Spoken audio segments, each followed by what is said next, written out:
Good morning. Good morning. Good morning. Good morning. Very, very good morning. सुप्रभात सुप्रभात सुनीता, हेमंत, अली हैदर, राम अवतार, मोनिका, कपिल, रीना, रवीना, रतन, Rajkishore, Lokesh, Yogesh, Hiralal, Anil, Gita, DC पाठक, सुधांशु, उमेश, विक्रम, विनीता, इंद्राज, प्रियंका, सभी को गुड मॉर्निंग। सभी को गुड मॉर्निंग, शुभ प्रभात, राधे राधे, जय श्री कृष्णा, जय श्री श्याम।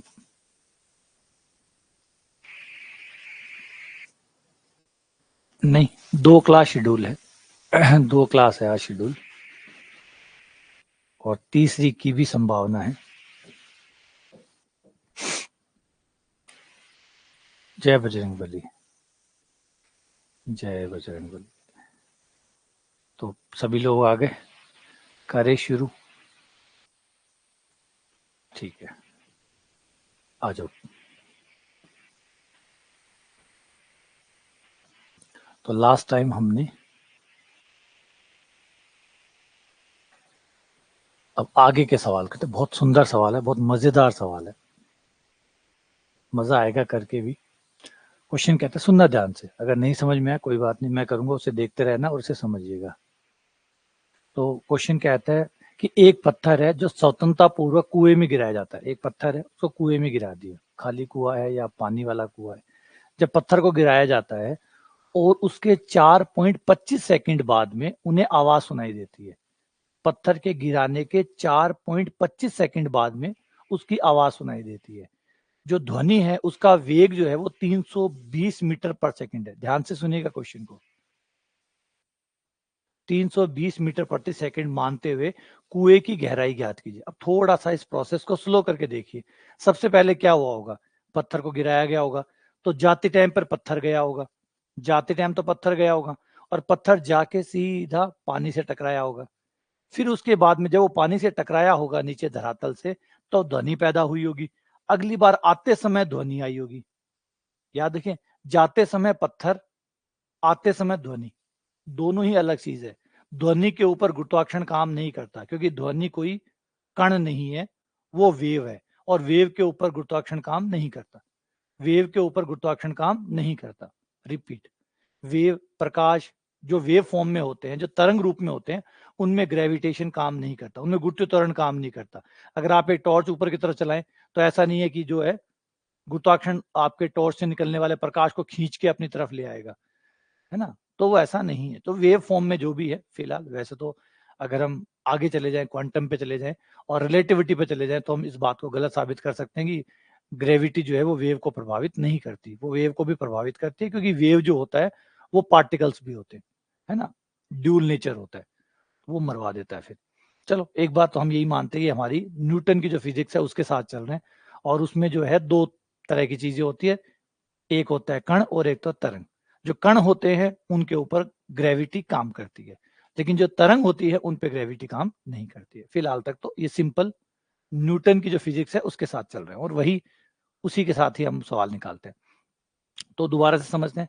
पत्थर गिरा, कुएं में गया, और अगली बार आवाज वापस आई। यानी ये जो समय है 4.25, ये 2 जनों का है। ये 2 जनों का समय है, ये 2 लोगों का समय है।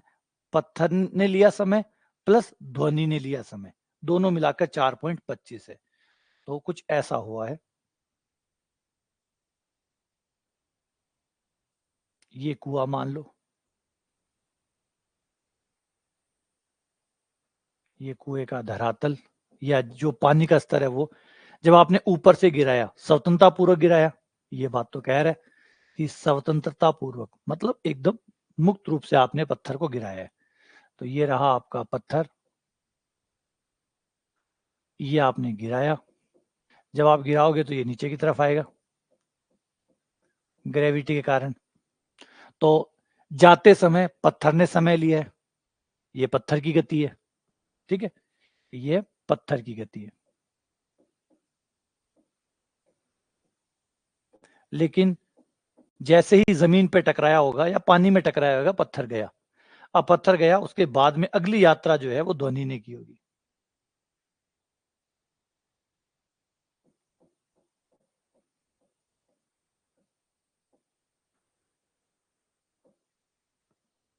अगली यात्रा ध्वनि की है।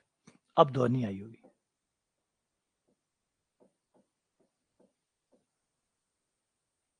और ध्वनि पे गुरुत्वाकर्षण काम नहीं करता। और जब गुरुत्वाकर्षण काम नहीं करता तो सीधा सूत्र होता है चाल बराबर दूरी बटा समय। चाल बराबर दूरी बटा समय। अब कुएं की ऊंचाई मान लेते हैं h है।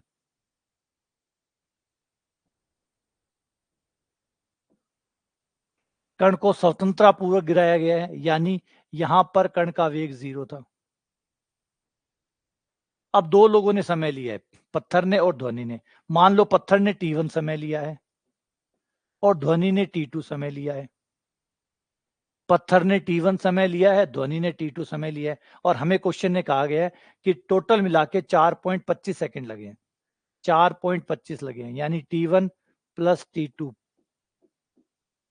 बराबर है 4.25। पत्थर के जाने और ध्वनि के आने, ठीक है ना, दोनों के आने का समय 4.25। ऐसे बट्टे में बदल लें, 4 से अगर गुणा कर दें तो ये हो जाता है 4 से गुणा और 4 से भाग करने पर ये बट्टे का नंबर बन जाएगा 17/4। ठीक है, ये हमारा दिया हुआ भाग है, नंबर इक्वेशन नंबर 1। क्लियर है? इतने में किसी को दिक्कत है? यहाँ कोई दिक्कत है? समझो, सीधी सीधी बात है। आप पत्थर गिराओगे तो पहली बार तो पत्थर ही जाएगा ना, फर्स्ट टाइम तो पत्थर ही नीचे जाएगा, फिर वो टकराएगा, फिर ध्वनि पैदा होगी, आते टाइम ध्वनि आएगी। तो यानी एक यात्रा का जो हिस्सा है वो पत्थर तय करेगा और आने का जो काम है वो ध्वनि करेगी।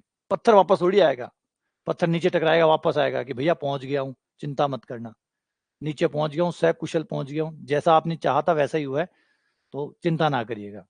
फोन तो नीचे था नहीं, टावर नहीं पकड़ रहा था, इसलिए ऊपर आके आपको बता रहा हूँ कि मैं पहुंच गया हूँ, चलो ठीक है वापस चलता हूँ। सोचो कल्पना क्या होता होगा, प्रैक्टिकली क्या होता होगा, यही होता होगा। सही है गलत है? यही हुआ होगा। ठीक है, यहां तक कोई दिक्कत नहीं है इसमें? यहां तक कोई दिक्कत नहीं है इस हिस्से में? इस डायग्राम में कोई प्रॉब्लम है? इस डायग्राम में कोई प्रॉब्लम है? नहीं।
ठीक है, अच्छा यहां तक हो गया। ध्वनि का वेग हमें दिया गया है, ध्वनि का जो वेग है वो हमें दिया है 320 मीटर प्रति सेकंड। जो ध्वनि का वेग है, साउंड का वेग मान लेते हैं वीएस बराबर है 320 मीटर पर सेकंड। जी का मान अच्छा दिया है, जी का मान देखिए, जी 10 है। इक्वेशन 1 है कि पत्थर समय लेगा, पत्थर नीचे जाएगा, पूरी यात्रा करेगा, फिर ध्वनि ऊपर आएगी। इसने कहा कि जब मैंने पत्थर गिराया और जब मुझे आवाज आई तब तक इतना समय हो चुका था, 4.25 सेकंड हो चुके थे जब उसको आवाज सुनाई दी। इसका मतलब आवाज, पत्थर गिराया, आवाज सुना, तो पहले तो पत्थर नीचे गया होगा, पहले पत्थर ने समय लिया होगा, फिर ध्वनि आई होगी, तो दोनों ने मिला के समय लिया होगा ना, दोनों ने मिला के तो समय लिया होगा। आपने पत्थर फेंका, पत्थर नीचे गया, टकराया, आवाज आई, फिर वो ऊपर आई, दोनों को मिला के तो समय मिला होगा आपको कि टोटल समय 4.25 सेकंड है। तो उसमें दोनों का समय शामिल है, क्योंकि अगर पत्थर नीचे नहीं जाता तो आवाज कैसे आती? पत्थर नीचे नहीं जाता तो आवाज कैसे आती? तो पत्थर गया होगा, टकराया होगा, फिर आवाज आई होगी, फिर आवाज ऊपर आई होगी। तो आवाज ने भी तो समय लिया होगा, पत्थर ने अपना समय लिया होगा, आवाज ने अपना समय लिया होगा, दोनों मिला के 4.25 थे। तो ये टोटल हो गया 17/5। ठीक है, इसकी ऊंचाई h है, ऊंचाई h है। अब आ जाओ, इसमें आगे बढ़ते हैं। क्वेश्चन ने क्या पूछा? कुएं की गहराई कितनी? ठीक है, तो इस वाले में आ जाते हैं। पहले पत्थर की गति की बात कर लेते हैं। पत्थर की गति,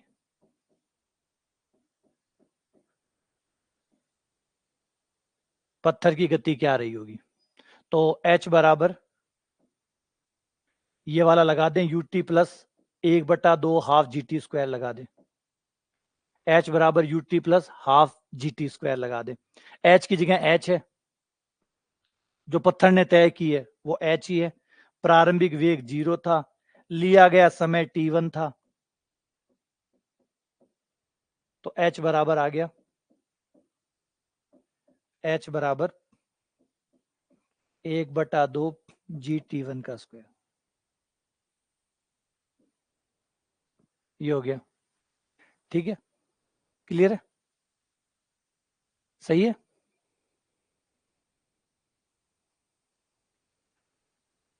ये देखो, अच्छा आगे ध्वनि का निकाल लो।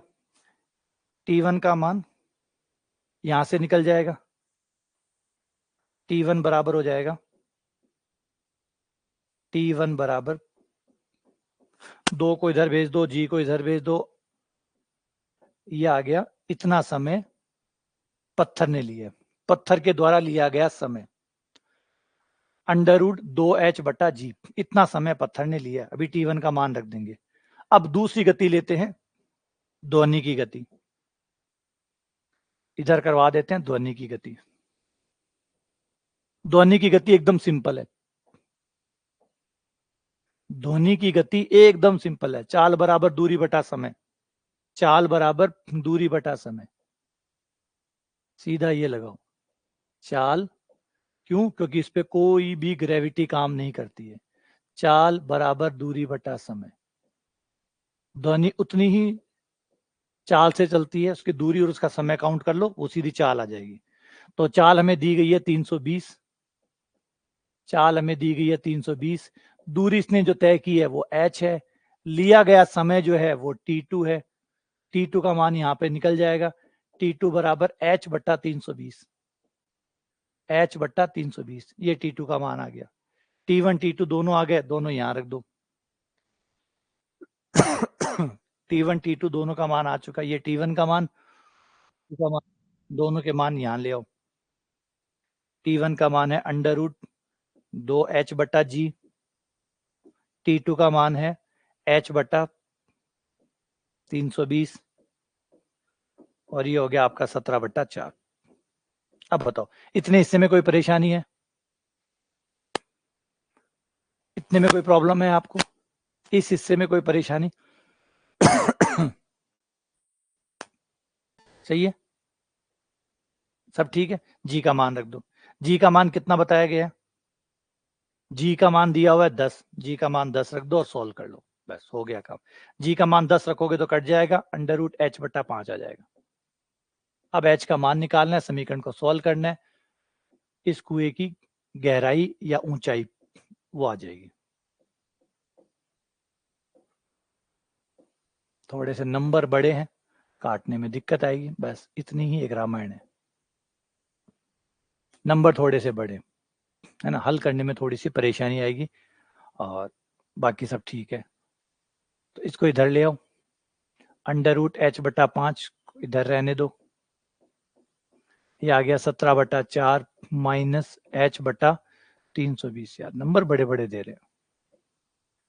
ये अब दोनों समीकरण को सॉल्व करके, इस समीकरण को सॉल्व करके, हाँ ऑप्शन से ट्राई कर सकते हो, सही बात है, ऐसा काम तो बिल्कुल यार भूल ही गया, ऑप्शन तो पढ़े, ऑप्शन से ट्राई कर लो, ज्यादा आसान रहेगा। कुएं की गहराई 80 रखें तो 80 संतुष्ट कर रहा है क्या?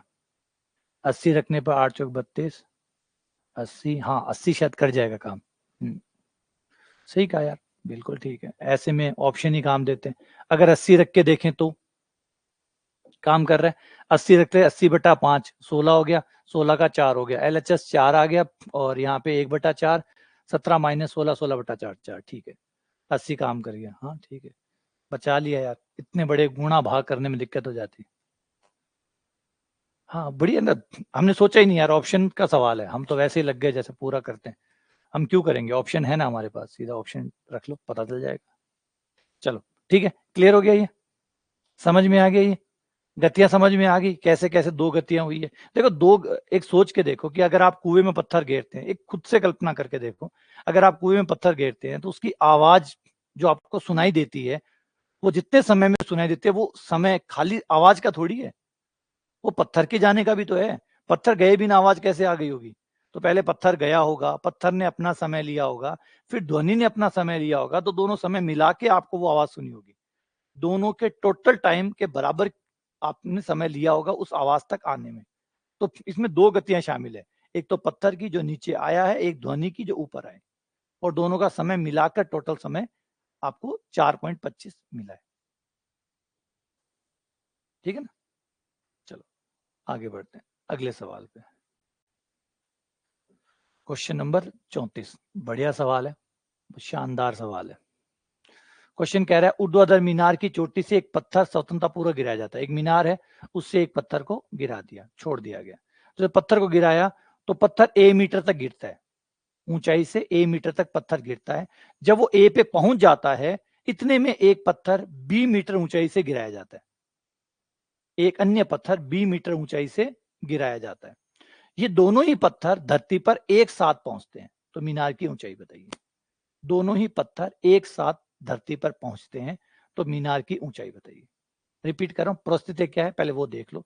मीनार की ऊंचाई से एक पत्थर को गिराया गया है, और पत्थर गिरते गिरते गिरते जब ए ऊंचाई तक गिरता है, ऊपर से ए ऊंचाई तक गिरता है, तभी एक बंदा उसी ऊंचाई ऊपर से बी ऊंचाई से एक दूसरा पत्थर गिरा देता है, और दोनों पत्थर सेम समय में धरती से जाके टकराते हैं, मतलब लिया गया समय बराबर है। तो डायग्राम बना है, तो डायग्राम कुछ ऐसा है, ये आपकी मीनार,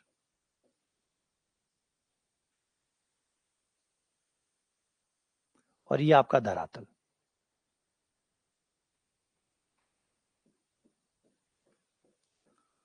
सवाल मजेदार है ये, कोई अवकलन नहीं, कोई और नहीं, कोई ट्रिक नहीं, बस खाली दिमाग लगाओ अच्छे से, भरपूर दिमाग लगाओ। माना ये जो मीनार है, इसकी टोटल हाइट h है, और जो a दूरी और b दूरी पे जो चर्चा हो रही है, मान लो वो दूरी a यहां है, a दूरी ये है, ये a दूरी है।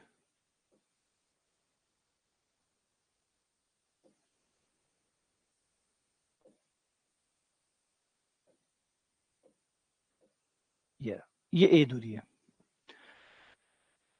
एक पत्थर को यहां से गिराया, स्वतंत्रतापूर्वक गिराया, मतलब उसका प्रारंभिक वेग 0 है, उसको स्वतंत्रतापूर्वक गिराया, और जैसे ही ये भाई ए पे पहुंचा, इस पॉइंट पे पहुंचा, इसको नाम दे दो आप ओ का, इसको नाम दे दो ए का। जब वो ए पॉइंट पर पहुंचा, इतने में एक बी ऊंचाई से दूसरे पत्थर को गिरा दिया गया, बी ऊंचाई से, ये मान लेते हैं बी ऊंचाई है, इसे बी ऊंचाई मानो।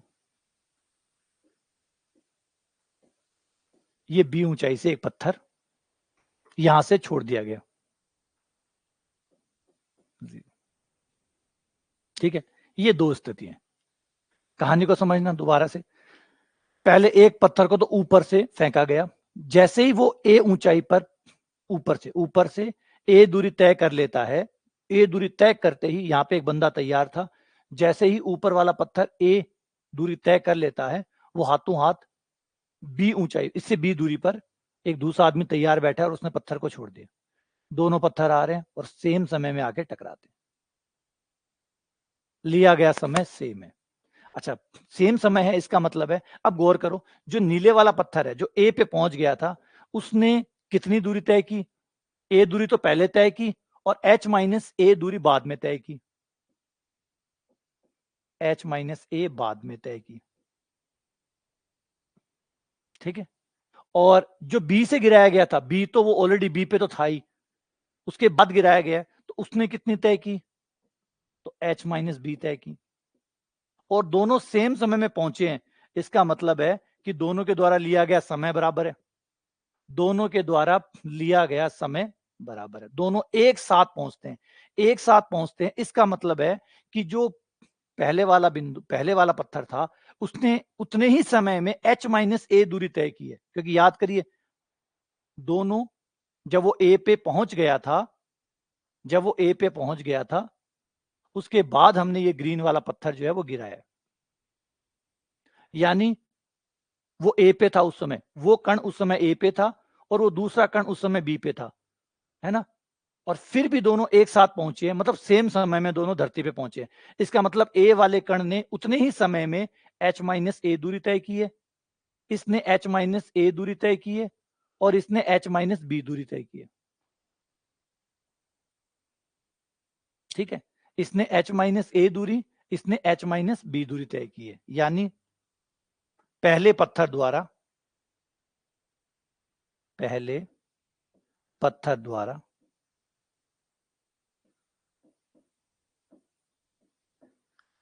पहले पत्थर द्वारा t समय में, पहले पत्थर द्वारा h माइनस ए दूरी में लगा समय, उसने उतने समय में h माइनस ए दूरी तय की है, और दूसरे पत्थर ने उतने ही समय में h माइनस बी दूरी तय की है, क्योंकि दोनों सेम समय में पहुंचे हैं। इसका मतलब है कि दोनों के द्वारा लिया गया समय सेम समय में पहुंचे। अगर हम कहें कि दो गाड़ियां उन्होंने सेम समय लिया, समान समय लिया, समान समय लिया, इसका मतलब दोनों का समय बराबर है, दोनों का समय बराबर है, जितना समय पहले वाले ने लिया है उतना ही दूसरे ने लिया, दोनों ने सेम समय लिए। तो बस फर्क क्या है कि पहले वाले कण जो है वो ऊपर से गिराया गया है, ये इस कण ने h माइनस ए दूरी तय की थी, और इसने इतने समय में h माइनस बी दूरी तय किया। दोनों की दूरियां अलग अलग है, एक ने h माइनस ए तय की थी और एक ने h माइनस बी तय की थी, बस इतना फर्क है दोनों में। दोनों के द्वारा तय की गई दूरी अलग अलग है, पहुंचे एक साथ है, एक साथ पहुंचे, इसका मतलब समय बराबर लिए, दोनों ने बराबर। याद रखिए हमने t बराबर 0 कब नापा था, t बराबर 0 घड़ी कब स्टार्ट की थी, जब कण ए पे पहुंच गया था, जब कण ए पे पहुंच गया था तभी हमने घड़ी स्टार्ट की थी, और उसके बाद में दोनों ने सेम समय लिए। तो जो बी पे कण था उसने इतनी दूरी तय की, और जो ए पे था उसने इतनी दूरी तय की, लेकिन दोनों ने लिया समय बराबर, साथ में पहुंचे ना, साथ में पहुंचे। बी कब फेंका गया था, गौर करो, बी कब फेंका गया था, जब बी फेंका गया था उसी समय टाइम 0 कर दो, टाइम 0 कर दो, जब बी को फेंका गया था।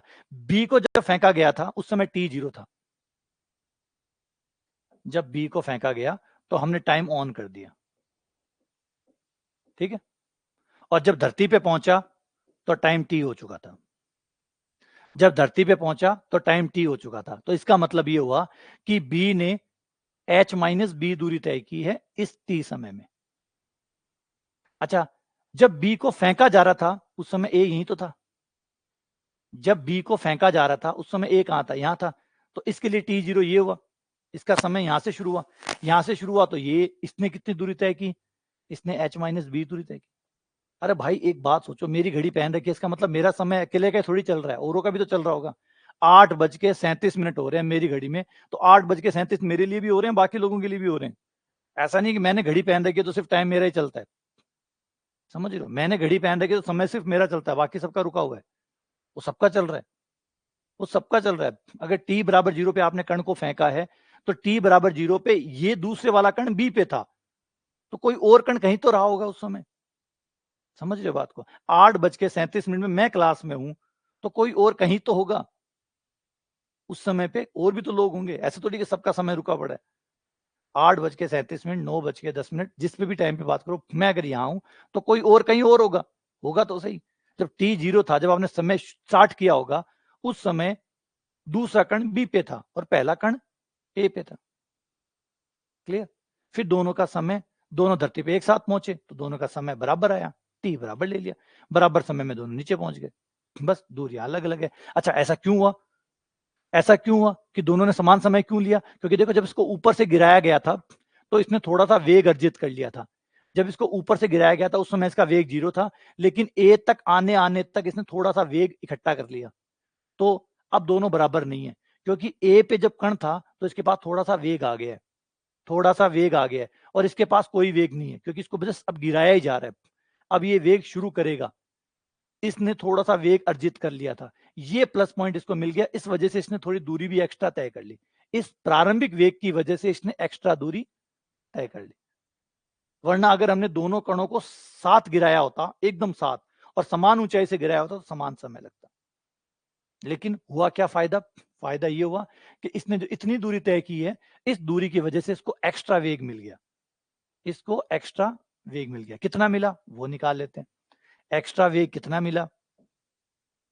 तो ए बिंदु पे जो वेग है वी ए का स्क्वायर बराबर प्रारंभिक वेग 0 प्लस 2g ऊंचाई h, h कितनी है? a, इसने a दूरी तय की है, तो इसका वी ए बराबर आ गया हमारे पास √2ga। इतना वेग अब इसका हो चुका है। अब दोनों में क्या अंतर है? अब यूं समझो कि दोनों ही कण, एक को ए से गिराया जा रहा है, एक को बी से गिराया जा रहा है, लेकिन ए वाले कण के पास अब थोड़ा सा वेग है, थोड़ा सा प्रारंभिक वेग है, और बी के पास कोई भी प्रारंभिक वेग नहीं है। इस वजह से ए वाले ने थोड़ी सी दूरी एक्स्ट्रा, उतने ही समय में इसने थोड़ी सी दूरी एक्स्ट्रा तय की है। इसका फायदा इसको इस वेग की वजह से मिल रहा है। कोई ये लग रहा है कि दोनों समान समय पे कैसे पहुंच रहे हैं, एक ज्यादा ऊंचाई पे फेंका जा रहा है, एक कम ऊंचाई पे फेंका जा रहा है, उसके बाद भी बराबर समय में कैसे पहुंच रहे हैं? तो इसलिए पहुंच रहे हैं कि इसके पास थोड़ा सा प्रारंभिक वेग है, जो कि इसके पास नहीं है बेचारे के पास, इस वजह से। ठीक है, चलो आगे। अब आते हैं यहाँ पे पहले वाले ने, अब ध्यान से सुनिएगा अच्छे से। पहले वाले भैया ने, जो ए प्रथम पत्थर है, प्रथम पत्थर के लिए समीकरण होगी h माइनस ए बराबर वी ए, प्रारंभिक वेग इसका वी ए है, समय t लिया है, 1/2 GT स्क्वायर। ये होगा पहले वाले कण का समीकरण, पहले वाले कण का समीकरण। h माइनस ए, क्योंकि इसने h माइनस ए दूरी तय की है, समय t लिया है, प्रारंभिक वेग अब इसका वी ए हो चुका है, क्योंकि हम यहां से यहां तक की गति की बात कर रहे हैं, ए से लेकर यहां तक, क्योंकि समय यही तो t है, यही समय तो t है। तो ए से लेकर वो जमीन तक आया है, ये समय t है। तो ये हो गया। दूसरे वाले कण के लिए हो जाएगा h माइनस बी, प्रारंभिक वेग 0 है, तो ये खत्म हो गया, plus 1/2 GT square, 1/2 GT square. समीकरण नंबर 1 और समीकरण नंबर 2, दोनों समीकरण को घटाने पर तो t का मान आ जाएगा समीकरण 1 माइनस 2 करने पर, 1 माइनस 2 करने पर जैसे ही घटाओगे तो ये b माइनस ए आ जाएगा इस तरफ आपका GT स्क्वायर कट जाएगा, VA t आ जाएगा। VA का मान आपके पास है वो रख दो, VA का मान है √2GA, ये आपका समय आ गया, दोनों के द्वारा लिया गया। नहीं, हैवी से कोई फर्क नहीं पड़ता, क्योंकि हमारे गति के समीकरण में आपने देखा होगा कि इस बात का कोई फर्क नहीं पड़ता कि आप बड़ी चट्टान को फेंक रहे हो या छोटे से पत्थर को फेंक रहे हो, दोनों में एक है, क्योंकि कहीं पे द्रव्यमान का मामला नहीं आया। तो अगर ये पत्थर छोटा होता और वो बहुत बड़ा होता और समान ऊंचाई से फेंका होता, समान तरीके से फेंका होता, तो दोनों समान समय पे धरती पे पहुंचते। ये फर्क नहीं पड़ता कि बड़ा कौन सा है और छोटा कौन सा। ठीक है, ये टी का मान आ गया। अब टी का मान आप किसी भी समीकरण में रख के, एच का मान निकाल लो, किसी भी, जो भी ठीक लगे, जो आपको सुंदर लगे, उसमें टी का मान, ये सरल पड़ेगी, समीकरण 2 में रख दो, समीकरण 2 में टी का मान, समीकरण 2 में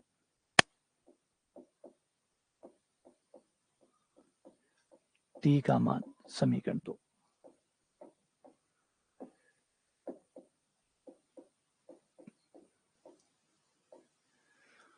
टी का मान आपका है b माइनस ए बटा 2g, तो ये हो जाएगा b माइनस ए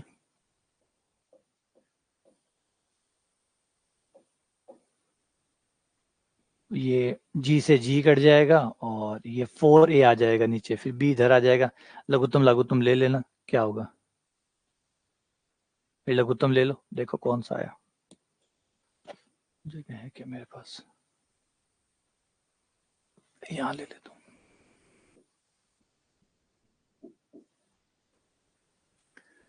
ये हट गया, जी से जी कट गया, और 2 ये 4a आ गया। ये ऊपर आ जाएगा बी स्क्वायर प्लस ए स्क्वायर माइनस 2ab बटा 4a। बी को इधर ले आओ,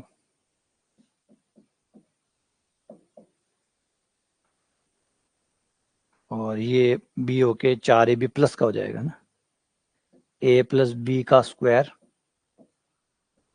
बट्टा 4a।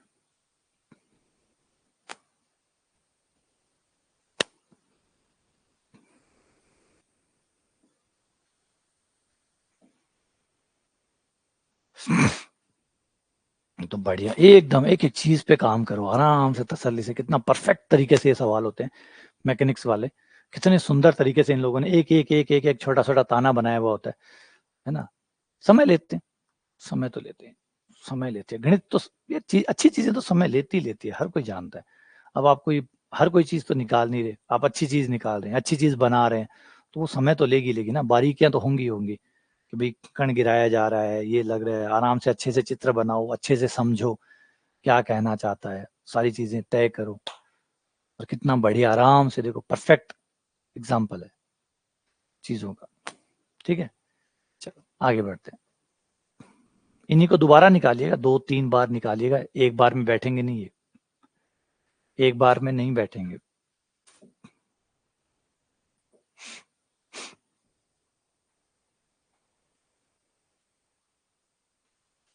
मैं जब 10th पास करके था, 11th में था, तो हमारे पास में एक जेईएन थे बिजली बोर्ड में, तो उन्होंने मुझे किताब दी थी, उन्होंने एक किताब दी थी।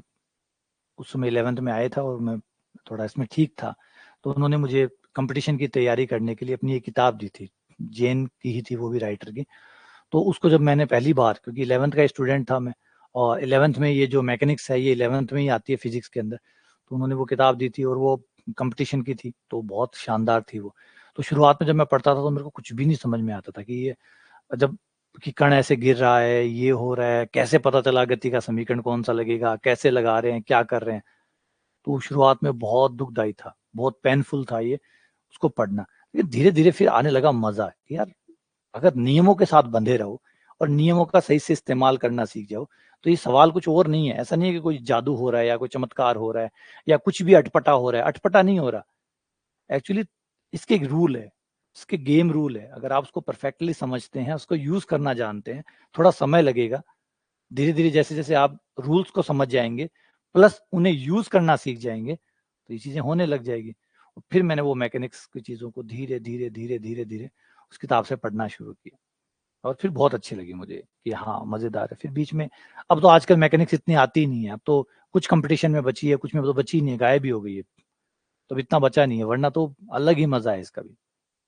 तो एक सरल रेखा में अचर त्वरण से गतिमान, त्वरण जो है वो अचर है। इस बार याद रखिएगा, ऊपर नीचे की बात नहीं हो रही है, इस बार क्षैतिज गति की बात हो रही है, क्षैतिज गति की बात हो रही है।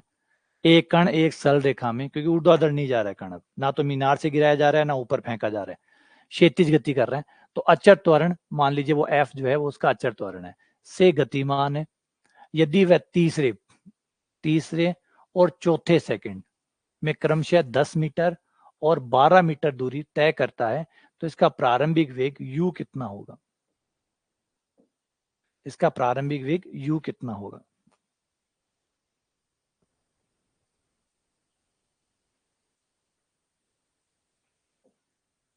एस एन बराबर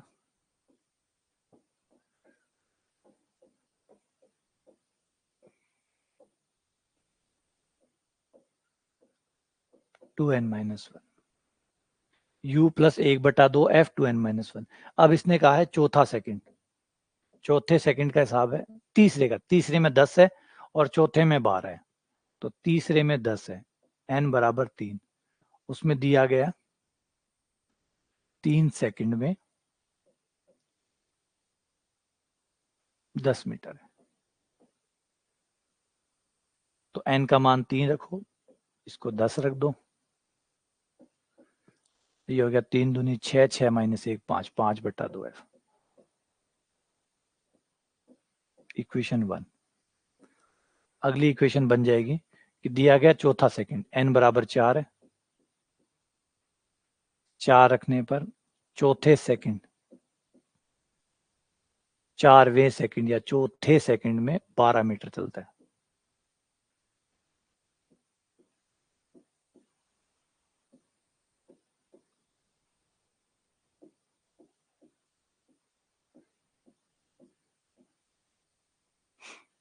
समीकरण 2 में से a घटा दो,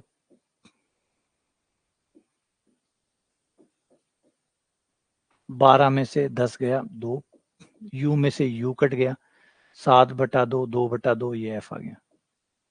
f आ गया आपके पास 2। ठीक है, f 2 आ गया। f का मान रखने पर किसी भी समीकरण में, किसी में भी रख दो। अगर यहां रखते हो तो 12 प्लस u प्लस 7, 2 रखने पर, और u बराबर आ जाएगा 5 मीटर पर सेकंड, जो भी मात्रक है उसके हिसाब से। आंसर 5 हो गया।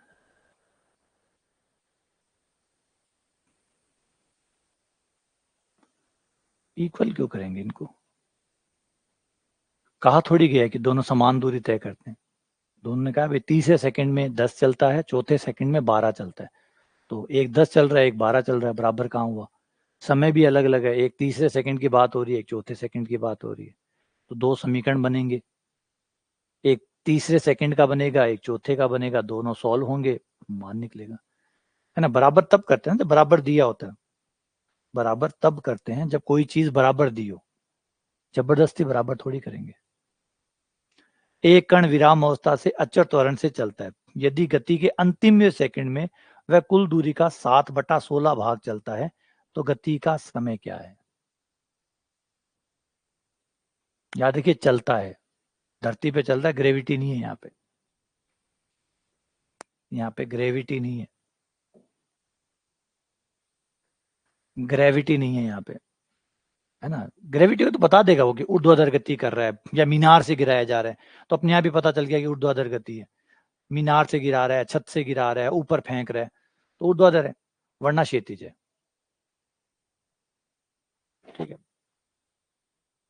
आगे एक विरामावस्था में अचर त्वरण से चलता है, यदि वह अपनी गति के अंतिम सेकंड में कुल दूरी का 7/16 भाग चलता है। अंतिम वो जो सेकंड है उसमें वो अपनी गति का 7/16 भाग जो है वो तय कर लेता है, जो पूरी गति है उसकी, उसका 7/16 भाग वो चल लेता है।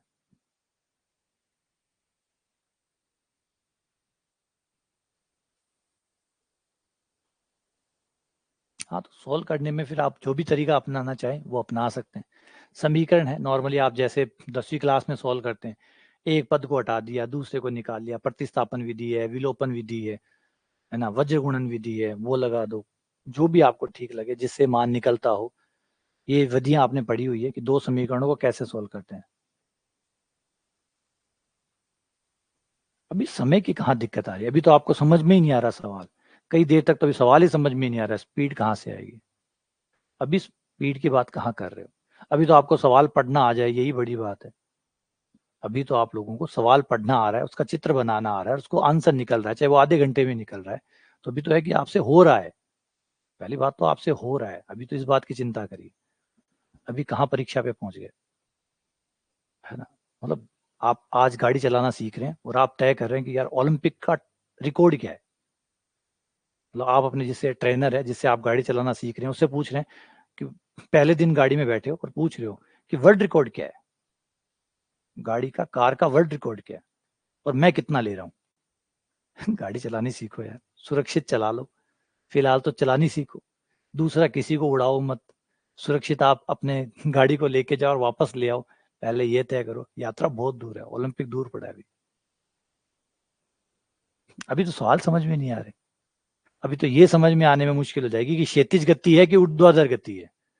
समय तो कोसों दूर पड़ा है ना? पहले तो इस क्वेश्चन को पढ़ के आप ये तय कर पाए कि समय जो है वो क्षैतिज गति है या ऊर्ध्वाधर गति है। और समय की चिंता ना करो, समय आपको पेपर पर्याप्त देता है, बस सवाल ही नहीं आते लोगों को सवाल ही नहीं आते। पिछली बार सेकंड ग्रेड देखो, सेकंड ग्रेड को देखो 150 थे और सिलेक्शन कितने पे आया? अगर आप जनरल में हैं तो 60 पे सिलेक्शन आया, 60 क्वेश्चन। लोगों से 60 क्वेश्चन नहीं हुए, लोगों से 60 क्वेश्चन नहीं हुए, और 60 में से भी पेडागोजी के थे 20 क्वेश्चन, उसको भी निकाल दो तो लोगों से 40 क्वेश्चन मैथ्स के नहीं हुए, 40 सवाल। कहाँ समय कम पड़ गया? लोग समय को घर लेके आए थे, एक्स्ट्रा समय घर लेके आए थे, इतना समय बच गया था। तो बात वो नहीं है। मैथ्स में आपका समय की प्रॉब्लम नहीं आती। मैथ्स में होता है कि आप सवाल सही कर पाते हैं नहीं कर पाते। समय कम सिर्फ एक ही केस में पड़ता है, जब आप गलतियां करते हैं, सवाल गलत करते हैं, तब नेगेटिव मार्किंग करते हैं। सवाल जब आप गलत करते हैं तो 2-3 मिनट उसको करने में चले जाते हैं, 2-3 मिनट जो है वो करने में चले जाते हैं। और एससी वाले में 35 थे, एससी वाले में जो था वो 35 का था, 35% का। 150 का 35% कितना होगा?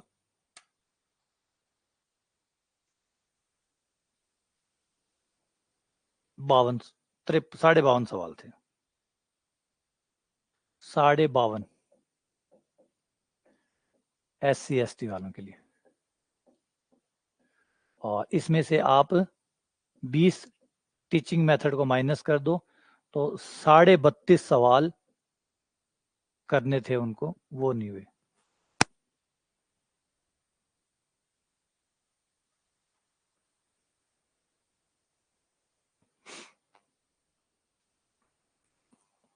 और ये नहीं मत सोचना कि राजस्थान में ऐसा था, दिल्ली में ऐसा ही था, मध्य प्रदेश में ऐसा ही था।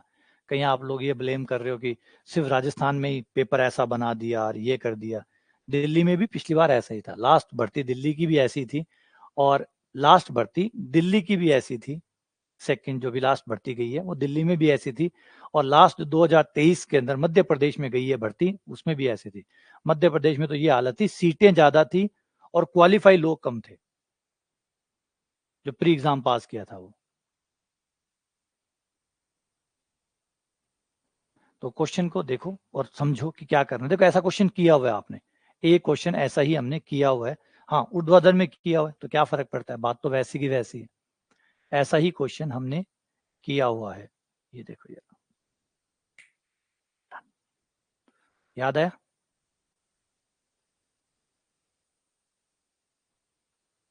तो ऐसा ही क्वेश्चन फिर से आ गया।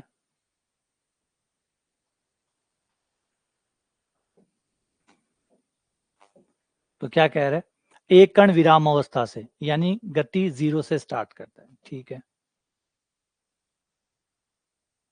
ये गति स्टार्ट की, विराम अवस्था से की, ए पे था, बी पे पहुंचा, यहाँ पे समय स्टार्ट हुआ, घड़ी स्टार्ट हुई, जब यहाँ पहुंचा तो इसको पूरा टी समय लग चुका था, मान लीजिए टी समय लग गया, यहां से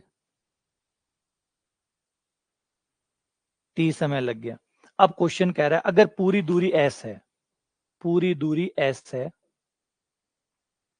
तो उसमें से अंतिम सेकंड में ये लास्ट वाला सेकंड, लास्ट वाला सेकंड, इसका मतलब यहां तक समय कितना होगा, T-1।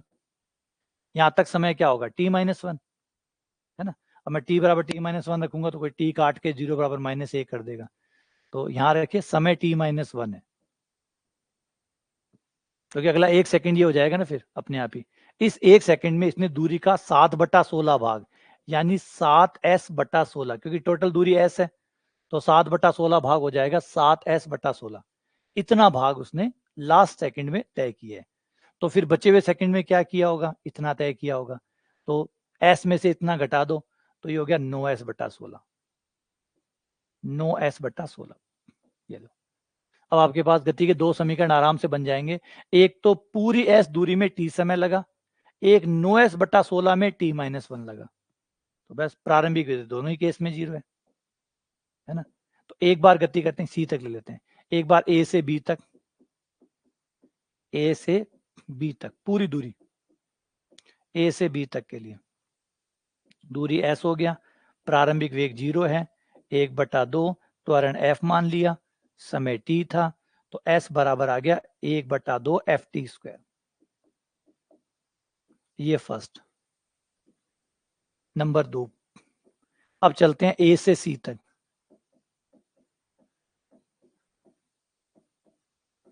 और देखो इसमें ऐसी कौन सी चीज है जो आपको समझ में नहीं आई।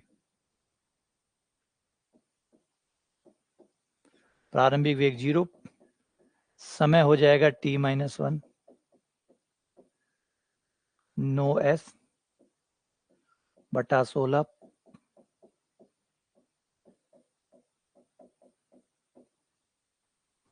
ये इक्वेशन नंबर 1, ये इक्वेशन नंबर 2, दोनों में भाग दे दो। भाग देने पर समीकरण 1/2, समीकरण 1/2, 1 में 2 का भाग देने पर ये 16/9 आ गया, ये हाफ हाफ कट गया, ये t²/t-1 का स्क्वायर आ गया, जिसको हमने t/t-1 का होल स्क्वायर लिख लिया। 16/9 को 4/3 का स्क्वायर लिख दिया, और इधर आ गया t/t-1, स्क्वायर से स्क्वायर काट दिया, वज्र गुणा कर दिया, तो 4t-4 बराबर 3t, तो t बराबर आ गया 4। तो इसने 4 सेकंड का टोटल समय लिया।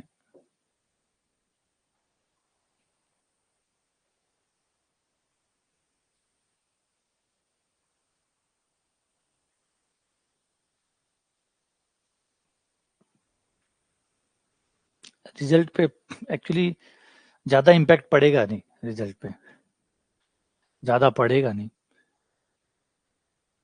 क्योंकि इसका कोई बड़ा रोल है नहीं, ज्यादा बड़ा रोल था नहीं। अगर मान लीजिए आप 40 से जो कट ऑफ है उसको 39 कर देते ना, अगर 40 से 39 या 38 या 1 या 2% का अगर आप डिफरेंस दे देते, इतने में सीटें फुल हो जाती, इतने में सीटें फुल हो जाती। अगर आपने जो 40 का बैरियर है उसको 40 के बजाय 39 या 38 कर दिया होता ना गणित के अंदर, इतने में आपकी सीटें फुल हो जाती। क्योंकि जो मार्जिन, जो हमेशा जहाँ चीजें फेल होती है ना, खत्म होती है, जो कट ऑफ पॉइंट होता है, उस कट ऑफ पॉइंट के आसपास ही सारा भीड़ इकट्ठी होती है। उसको थोड़ा सा कम ज्यादा कर दो, इतने में सीटें खाली रह जाती है, उतने में सीटें फुल हो जाती है। बस इतना सा फर्क है, मार्जिनल फर्क आता है, कोई बहुत बड़ा अंतर नहीं आता। जो इतना शोर शराबा मचाया जा रहा है उसका कोई मतलब नहीं बनता, बस वो मार्जिनल डिफरेंस ही होता है, उतना से ही फर्क पड़ जाता है, इतने में काफी चीजें हो जाती है। और अब जो दिक्कत है ना, वो एक चीज है, अब जीके का इम्पैक्ट ज्यादा पड़ने लग जाएगा, जीके का असर ज्यादा फर्क पड़ने लग जाएगा। अगर पेपर उसी लेवल से आता है, पेपर उसी लेवल से मैथ्स का आता है, तो जीके जो है वो टर्निंग स्टोन हो जाएगा। वो गलत बात हो गई, वो चीज गलत हो गई, है ना। और एक मैथ्स का बंदा जीके में बहुत अच्छा नहीं होता है, तो ये एक बुरी चीज है, बुरी खबर है। अच्छा, ये समझ में आ गई, ये समझ में आ गया।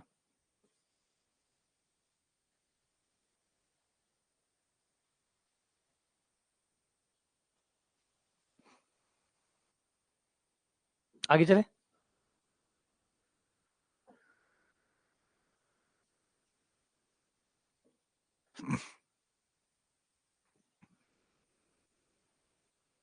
दो कारें एक बिंदु से 70 किलोमीटर प्रति घंटा और 60 किलोमीटर प्रति घंटा ऐसे एक दिशा में गति करती है। एक की स्पीड 70 है और एक की 60 है। ये शुरुआती वेग हो गया। एक दिशा में गति करती है। त्वरण जो है, पहली का त्वरण है 5 किलोमीटर प्रति घंटा स्क्वायर, दूसरे का है 15 किलोमीटर प्रति घंटा स्क्वायर, तथा डी किलोमीटर की दूरी करने पर दोनों मिल जाती है। देखो स्पीड अलग अलग है, त्वरण अलग अलग है, तो दोनों जाके डी दूरी पे दोनों मिल जाती है। तो बताओ डी का मान कितना है, डी का मान कितना है। दोनों गाड़ियां अलग अलग स्पीड है, अलग अलग त्वरण है, अलग अलग स्पीड है। ये पहली गाड़ी है ए, इसका हिसाब किताब है कि इसका जो वेग है, प्रारंभिक वेग है, वो इसका है 70 किलोमीटर प्रति घंटा।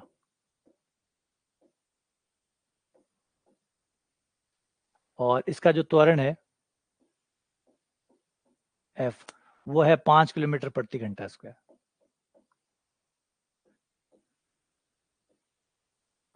ये इसका त्वरण है। ये पहले वाली गाड़ी का हिसाब है। दूसरी वाली गाड़ी का जो हिसाब है वो है 70 किलोमीटर और 15 किलोमीटर। कार 1, कार 2, ठीक है, दूसरी है हमारी 70, इसका वेग है 70। सवाल बहुत अच्छा बना है, ध्यान से देखो, पढ़ो, तो आपको समझ में आ जाएगा कि दोनों गाड़ियां वापस कैसे मिल रही है। दोनों गाड़ियां वापस कैसे मिल रही है।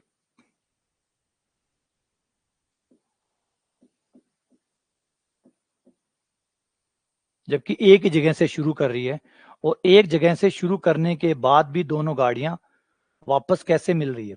कारण समझ में आया आपको। सवाल को सॉल्व करना बाद में शुरू करना, पहले सोचो कि दो गाड़ियां एक ही जगह से स्टार्ट कर रही है, अलग अलग वेग है, अलग अलग त्वरण है, उसके बावजूद भी दोनों गाड़ियां कुछ समय बाद वापस कैसे मिल जाती है।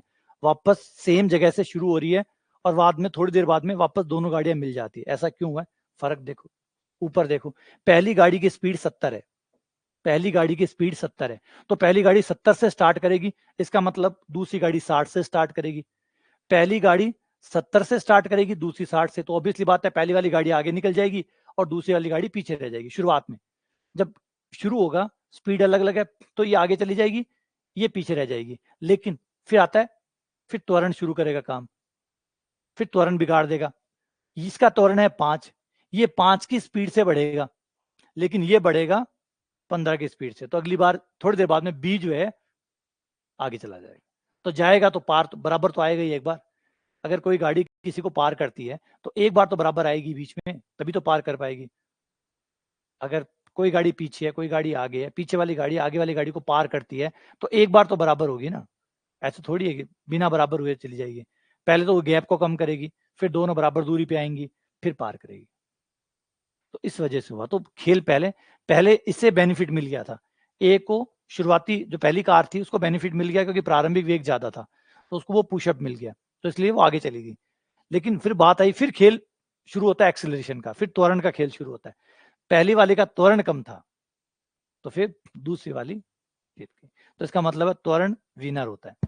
जिन गाड़ियों के पास एक्सेलरेशन अच्छा होता है, आज आप बुकाटी को और इनको सबको उठाएंगे, सारी गाड़ियों को देखेंगे, तो सारी गाड़ियों में क्या फर्क है उसका है, जिससे आप पिकअप पॉइंट कहते हैं। पिकअप का मतलब जो वो एक्सेलरेशन लेती है उसका फर्क है। उनका एक्सेलरेशन बहुत अलग होता है। जो महंगी गाड़ियां होती है, जो मान लो 1 करोड़ में आ रही है, 2 करोड़ में आ रही है, इन गाड़ियों में एक्सेलरेशन जो होता है ना, जो पिकअप होता है, वो अलग होता है। वो एक, आप कोई भी गाड़ी, इसके सामने कोई गाड़ी ले लीजिए, उसकी शुरुआती स्पीड मान लीजिए 100 है और इनकी स्पीड मान लीजिए 20 ही है या 10 भी है, लेकिन इनका एक्सेलरेशन इतना ज्यादा होगा कि अगले 1-2 सेकंड में आपको पार कर जाएगी। उसी बात के पैसे हैं।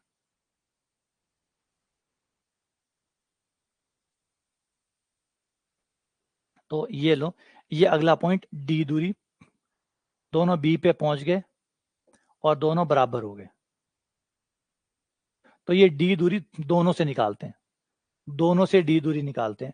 पहले वाले से डी दूरी निकालेंगे, पहले वाले का प्रारंभिक वेग 70, लिया गया समय t, 1/2, समय दोनों का एक ही होगा, समय दोनों का एक ही होगा।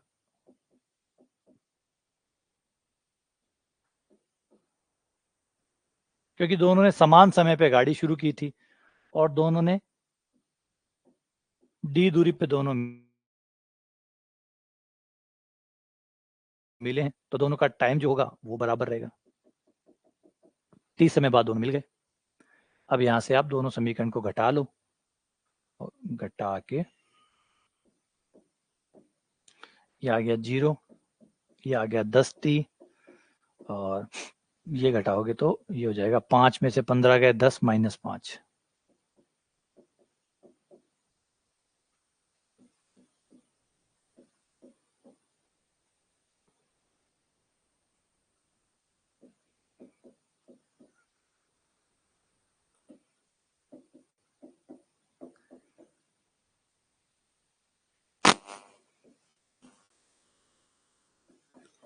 t बराबर 0, t बराबर 5, t बराबर 2।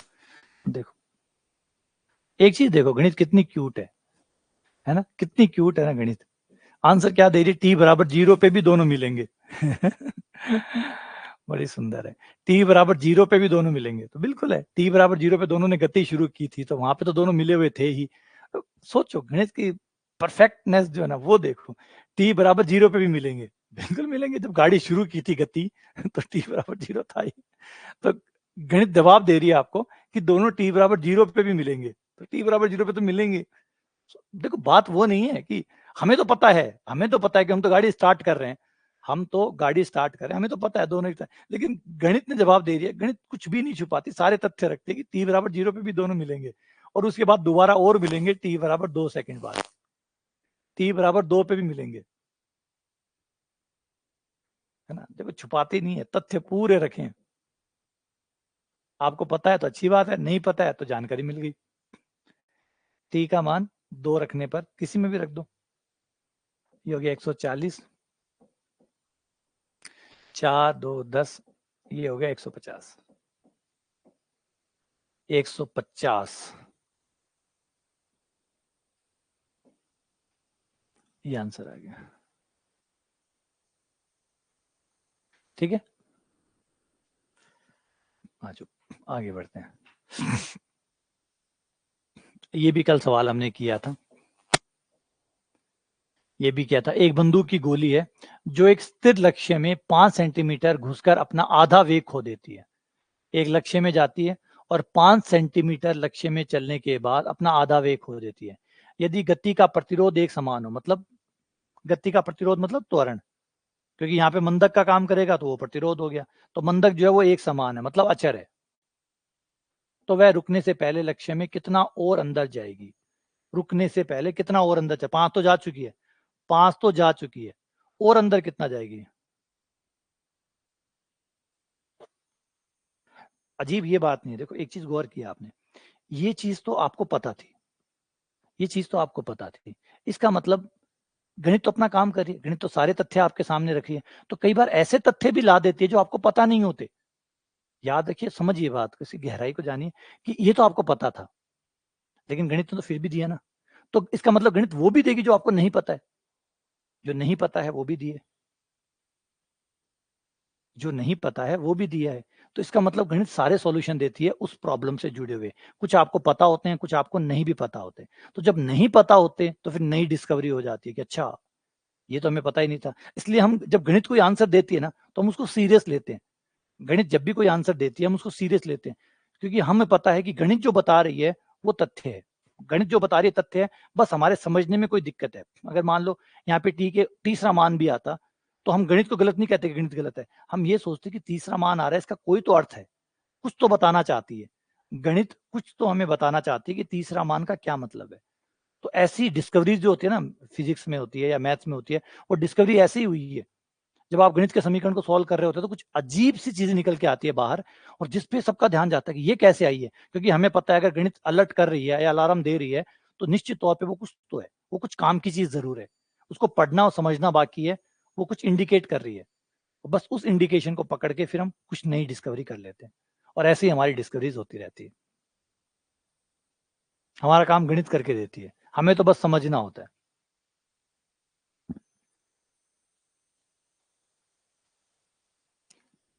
कल किया है ये, कल किया है हमने,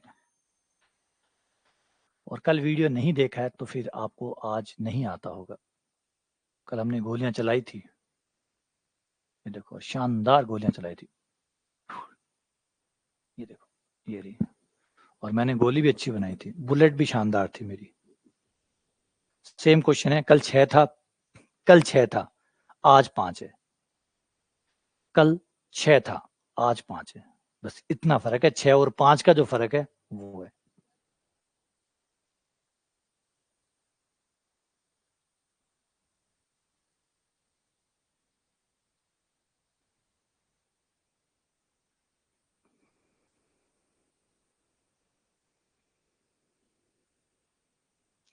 ठीक है, करो अगला, कराओ, उड़नू थोड़ी है, अगलो कराओ, उड़नू थोड़ी है आपने, वो तो मैं करायो, काल भी मैं ही करायो, और आ थाने बुआयो को नहीं, तो फिर कहीं खाली नाम करनू है, 38 हो गया, 40 हो गया, 50 हो गया, 100 हो गया, आ लो वो सर्टिफिकेट ले जाओ, 100 करा दिया। थाना आना चाहिए, ये मेरा एडा के काम का मन तो आवी है, मैन तो आवी है, थे करके दो, आयो तो कोई उत्तर कोई सा को अभी तक, है ना, समझो मेरी बात, मैंने ना देखो, मन तो आवी है, मैं थारा खातर घाल के ले आयू सवाल, मेरे खातर थोड़ी ले आयू, मेरे खाते तो मैं घर ही काट लेता। रतन सा ये थारा खातर है।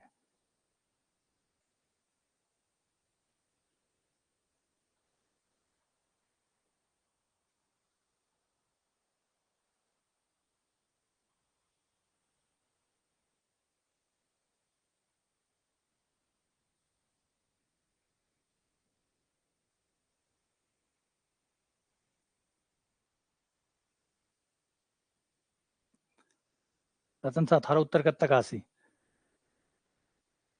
आगे चलना, उत्तर तो दे दो, या बस गिनती बढ़ानी है।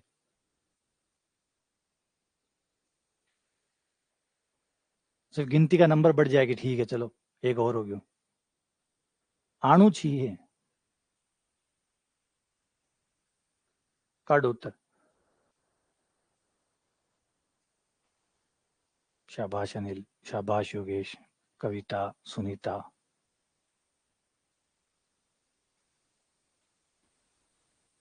हाँ नहीं आ रहा ना, क्यों नहीं आ रहा? अब अभी क्या है सर, अगलो करा दो। पिछला, पिछला पढ़ा रहे हो, अगला करा दो। फिर भी अगला पढ़ा रहे सी, फिर भी वो अगला करा दो, आगे गिनती बढ़ा दो। तो यहाँ भागणु थोड़ी है भाई, वो काल करायो ना। बेकाल आ रहा, कोई स्वाद को नहीं आया और तो काल आ रहा ही लटके पड़े, काल आ रहा बापड़ो डीक रहे, मेरी बारी कद आई। आ देखो वो काल रहे हो, काल आ रहा डीक रहे कि हमारी बारी कद आसी, और आ जा रहा फिर की बापड़ा को तो कोई ठाई को नहीं, गेल्डा की बारी को नहीं आई, की बारी कद आसी।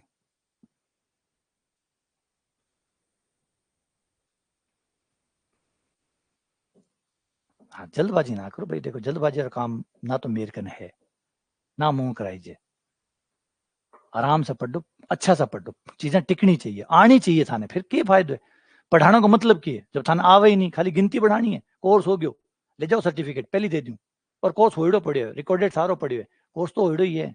अगर कोई कोर्स थाने चाहिए तो पढ़े, अगर थाने एक आत्मसंतुष्टि चाहिए कि भाई कोर्स हो गयो, पढ़ाई आओ चाहे ना हो, सवाल आओ ना हो, कोर्स हो जाना चाहिए तो वो पढ़े, वो मान लो, फिर बात खत्म।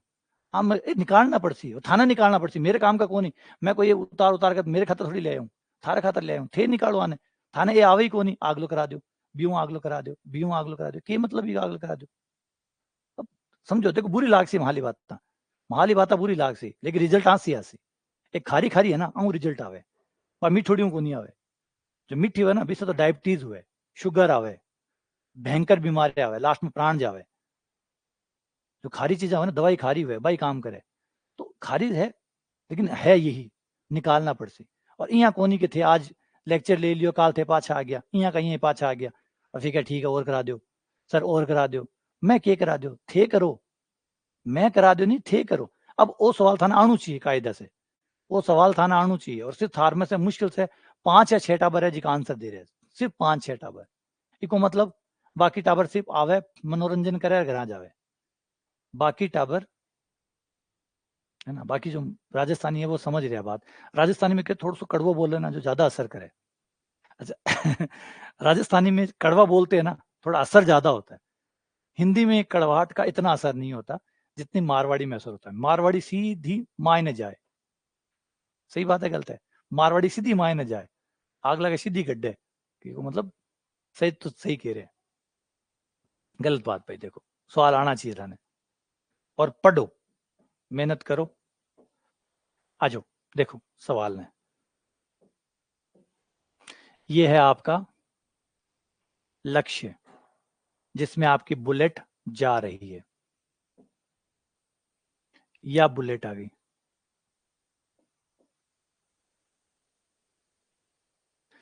बुलेट अंदर गई, और क्वेश्चन ने कहा कि बुलेट जो है जिस वेग से, ये मान लीजिए प्रारंभिक वेग यू था, और कितना मीटर, 6, 5 या 6, इसमें 5 सेंटीमीटर, 5 सेंटीमीटर चलने के बाद बुलेट का वेग आधा हो जाता है, जो भी वेग था वो आधा हो गया।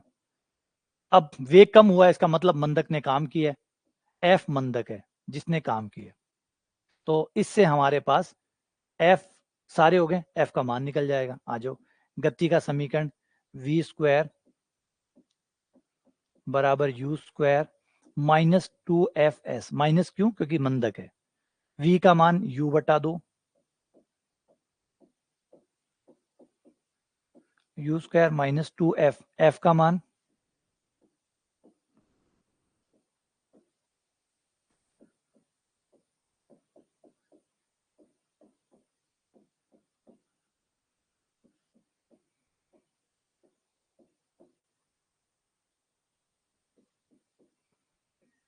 f बराबर 3u स्क्वायर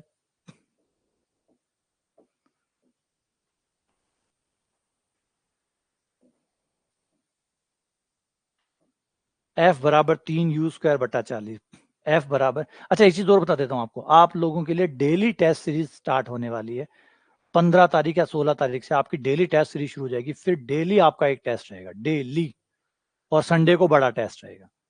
डेली आपका एक टेस्ट रहेगा, डेली, प्रतिदिन।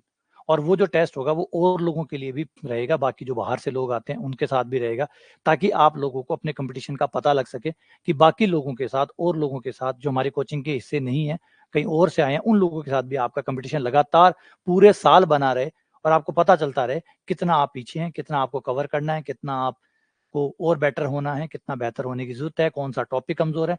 तो ये लगातार 15 तारीख या 16 तारीख से स्टार्ट हो जाएगा, फिर लगातार पूरे एक साल तक, जब तक एग्जाम आपके होते हैं ये संस्कृत वाले, और कोई वैकेंसी आती है तो तब तक 365 दिन कंटिन्यू टेस्ट चलता रहेगा, ताकि एक डेली बेसिस पे आप लोग अपने आप को कंपेयर कर सके, क्योंकि डेली बेहतर होगे तो 365 दिन में बहुत बेहतर हो जाओगे। तो ये अब शुरू हो जाएगा आपका 15 तारीख से, ठीक है ना? तो तैयार रहिएगा और बाकी लोगों से compete करिएगा और मेरा नाम रोशन करियो।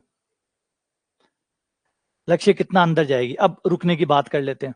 फिर यहां से मान लो ये है वो, जहां पहुंच के ये ए से बी आ गई और बी से सी आ गई, सी पे आके रुक गई, वेग 0 हो गया, और ये रुकने में इसने जो दूरी तय की मान लो वो डी है। अब प्रारंभिक वेग हो गया u बटा 2, अंतिम वेग 0 हो गया, डी हो गया, त्वरण ये रहा। तो इस बार v स्क्वायर बराबर u स्क्वायर माइनस 2fd, और v का मान 0, u का मान प्रारंभिक वेग। अब ये प्रारंभिक वेग है, u नहीं, u तो फॉर्म, u तो संकेत है, u संकेत है प्रारंभिक वेग का। जहां से भी गति प्रारंभ कर रहे हो वहां पे जो वेग है वो प्रारंभिक वेग है। इस बार u बटा 2 है, तो ये हो गया आपका u बटा 2, u बटा 2 का स्क्वायर माइनस 2fd। d का मान निकालो, d का मान आ गया u स्क्वायर बटा 8f, 2 दूनी 4, हाफ। f का मान रख दो,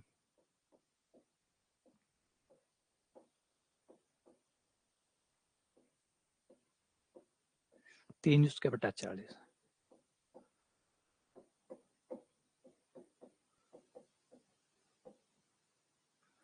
5 बटा 3। आंसर है 5 बटा 3, 5 बटा 3, और 5 बटा 3 ऑप्शन में नहीं। 5 बटा 3 कितना होगा? 1.7 के आसपास होगा ना, कोई सा भी नहीं है इसमें, ठीक है, कोई नहीं, नन ऑफ दीज कर दो, गलती नहीं है ना।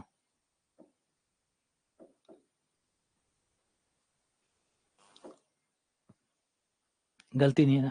अब एक काम कर सकते हो आप लोग, अब यहाँ से आपका काम भी शुरू होता है। देखो, अब आप इसका एक छोटा फॉर्मूला बना सकते हो, आप इसका एक छोटा फॉर्मूला बना सकते हो। ये थोड़ी सी चीजें ना क्रिएटिव करो। मैंने कहा ना, देखो जब नौकरी लगनी है तो जी जान से मेहनत करो, कोई और उपाय है ही नहीं, कोई बीच का जुगाड़ नहीं है कि आप थोड़ी मेहनत करें थोड़ी सी छोड़ दें।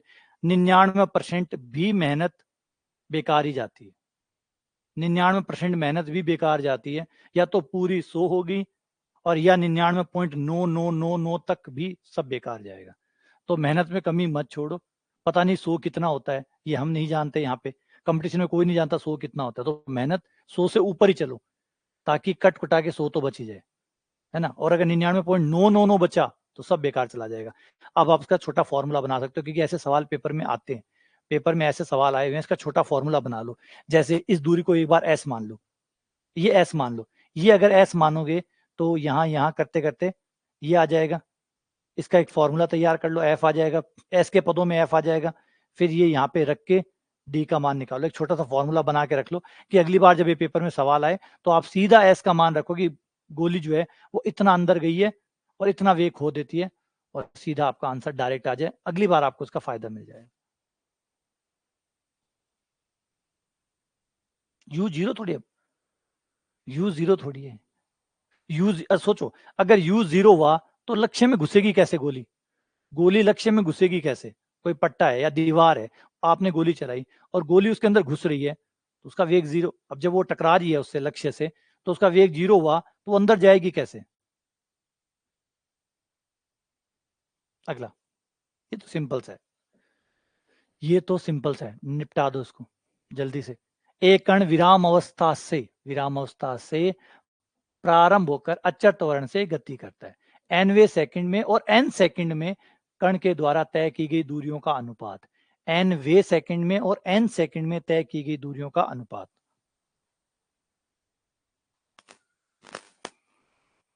हाँ नहीं, वो तो बता दूंगा, पूरे हफ्ते एक टॉपिक ही चलेगा, पूरे हफ्ते मोटा मोटी मेरा है। आज अभी काफी दिन से हमारा डिस्कशन चल रहा था, और हम एक बात तय करने की कोशिश कर रहे थे कि भाई ये जो टेस्ट सीरीज है उसका फायदा आप लोगों को मिले। आप लोगों को इसलिए मिले कि कई बार क्या होता है, हम क्लोज हो जाते हैं। जैसे यूट्यूब पे हम क्लास ले रहे हैं, अब यूट्यूब पे मुझे बिल्कुल सेटिस्फेक्शन है, जब यूट्यूब पे मैं ग्रुप थ्योरी पढ़ाता हूँ तो मेरे बच्चे आंसर देते हैं, तो मुझे लगता है इसका मतलब हमारी ग्रुप थ्योरी अच्छे से हुई है। भाई अपने हिसाब से तो सबको अच्छा ही लगता है कि हाँ मैं अच्छा ही कर रहा हूँ, लेकिन ओवरऑल बाकी लोगों में आप कैसे दिखते हैं, ये चीज देखनी होती है ना। तो अब जब यूट्यूब पे हम जाते हैं, आप यूट्यूब पे मैसेजेस को देख लीजिए, तो हमारे बच्चे बढ़िया परफॉर्म कर रहे हैं, ठीक है, वो वहां पे एक बार क्लियरिटी है कि भाई ठीक है हमारे बच्चे अच्छे काम कर रहे हैं। अब टेस्ट सीरीज जब आएगी, टेस्ट सीरीज ओपन करेंगे बाहर के लोगों के लिए भी, तो उस समय क्या होगा, उस समय भी आप लोगों का स्तर जो है वो नापा जाएगा कि बाकी लोग और भी कोचिंग में पढ़ाती है, और भी कोचिंगों में पढ़ते होंगे, तो जब वो लोग आएंगे उनके साथ हमारा स्तर कैसा रह रहा है, कितना बराबर रहता है, कितना अच्छा रहता है, वो भी कंपेयर होता रहेगा। और हम उस हिसाब से आपके लिए कुछ अच्छी चीजें और कर सकते हैं। भाई मुझे कोई टॉपिक लगा, किसी टॉपिक में आप लोग पिछड़ रहे हो बाकी लोगों के मुकाबले, जो बाहर के लोग हैं, जो बाहर के लोग हैं उनसे आप किसी टॉपिक में पिछड़ रहे हो, तो मुझे पता चल जाएगा कि ये टॉपिक कमजोर पड़ रहा है, इस टॉपिक में मेरे बच्चे पिछड़ रहे हैं, तो मैं उसको बेहतर करवा सकता हूँ। तो ये आइडिया इसलिए हमें आया कि भाई दूसरे बच्चों से आपका कंपैरिजन ठीक चलता रहे, कोई भी कमी ना रह जाए, क्योंकि कंपटीशन तो पूरे राजस्थान का है ना, ये तो है नहीं कि खाली अपने अपने को आए, सबका ही कंपटीशन है, और कोई भी कोचिंगों में पढ़ते हैं, है ना। जैसे कई लोग कहते हैं वो कोचिंग का तो अलग ही नाम है, उसका अलग ही है, तो जो भी अलग अलग है वो सब कवर हो जाएंगे, फिर देखते हैं, पता तो चले सिर्फ सुनी सुनाई बातें हैं या हकीकत में है। और हकीकत में आपको नहीं नजर आएगा, ये बात तो मुझे भी भरोसा है मेरे पे कि मेरे बच्चे पीछे नहीं रह सकते, सवाल ही नहीं उठता।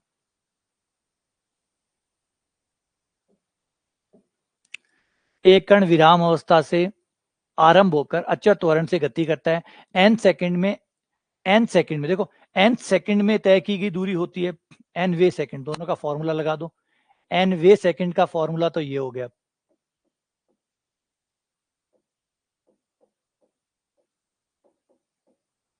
और एन सेकंड में तय की गई दूरी एक तो ये होगी, ये तो एन वे सेकंड की, ठीक है, यू जीरो है, तो एस एन बराबर हो गया जीरो प्लस 1/2।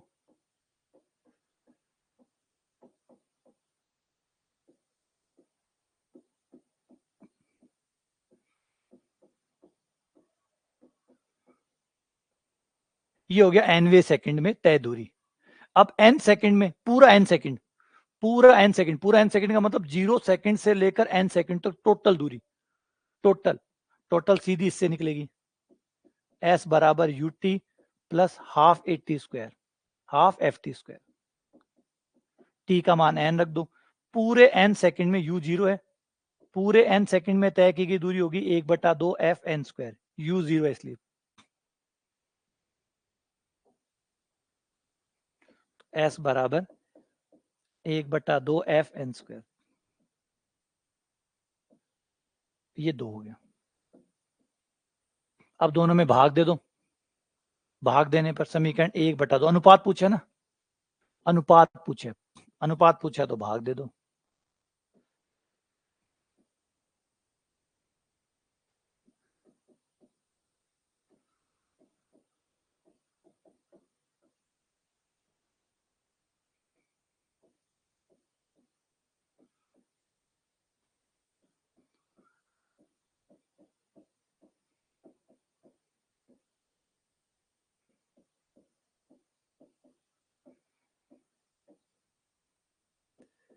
एन स्क्वायर को अलग कर दूं,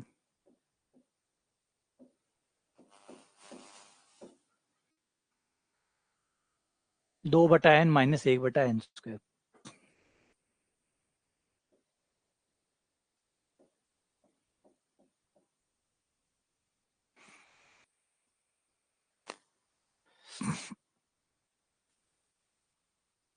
ठीक है, सही है।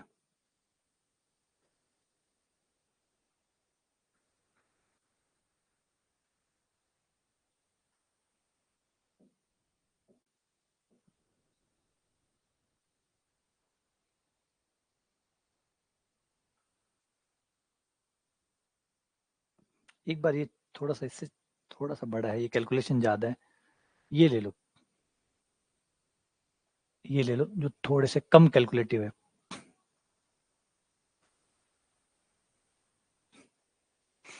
डी बराबर एस बटा 3। हाँ ठीक है, हाँ देखो बना लो, वही कह रहा हूँ ना। अब ये मेहनत अपने हिसाब से करो, थोड़ी सी अपनी मेहनत अलग से ऐड करो ताकि ये अलग दिखे। जो आपके द्वारा जो मेहनत की जाएगी वो थोड़ी अलग दिखे। और कंपटीशन में थोड़ा सा एक्स्ट्रा हो जाता है ना, थोड़ा सा भी एक्स्ट्रा हो जाता है तो वो आपको बाकी सब लोगों से कई गुना आगे ले जाता है। याद रखिए, हमेशा एक चीज याद रखिएगा, कंपटीशन में एक नंबर भी अगर आपने एक्स्ट्रा ले लिया, सिर्फ एक नंबर एक्स्ट्रा ले लिया, तो आप हजारों लोगों से ऊपर चले जाते हैं। सिर्फ एक नंबर एक्स्ट्रा, सिर्फ एक नंबर, देखो बहुत छोटा है, सिर्फ एक नंबर। अगर आपने एक गलती कम कर दी, सिर्फ एक गलती कम कर दी, तो आप हजारों लोगों से आगे चले जाते हैं। इतना सा ही काफी है एक कंपटीशन के लिहाज से। सिर्फ एक पर्सन तो बहुत बड़ा हो जाता है। सिर्फ एक नंबर की बात कर रहा हूँ, सिर्फ एक नंबर आपने एक गलती बचा ली, इतने में ही आप हजारों लोग आगे चले गए। जो फेल हुए हैं उनको समझ में आता होगा, जो एक एक नंबर से रहे हैं। जैसे लोकेश कह रहा है कि मैं 52 पॉइंट कुछ पे था, 52 पे 51 पे था या 50 पे था, वो कह रहा 50 पे था, और कट ऑफ जो थी, कट ऑफ तो 52.5 रही होगी। तो कितना बारीक डिफरेंस लोकेश का रहा था। अगर वो एक दो एक नंबर का ही रहा होगा, शायद ये एक या एक क्वेश्चन का रहा होगा, अगर वो हो जाता तो आज लोकेश यहाँ पे फर्स्ट ग्रेड की तैयारी कर रहा होता। हाँ, लोकेश फर्स्ट ग्रेड की तैयारी में होता।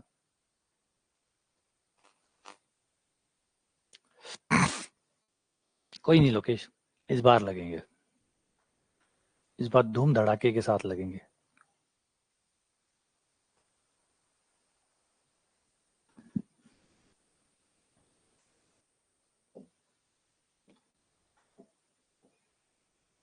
एक कण सरलरेखा में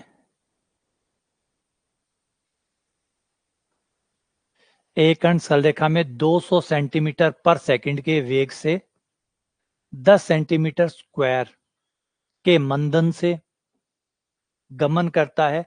1500 सेंटीमीटर चलने में लगा समय कितना होगा?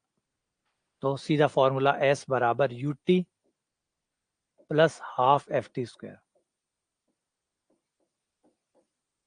U T plus half F T square.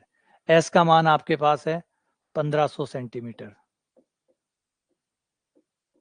You का मान 20 सेंटीमीटर, ये कितना 200 सेंटीमीटर, एफ का मान 10, वो भी माइनस का, मंदन है, मंदन है इसलिए माइनस का, तो 1/2 और टी स्क्वायर। और ये हो गया 5, पूरे सवाल में 5 का भाग दे दूं,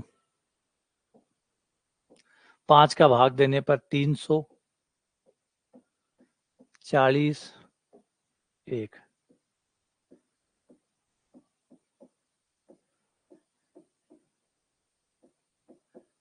पदों को एक तरफ कर लो,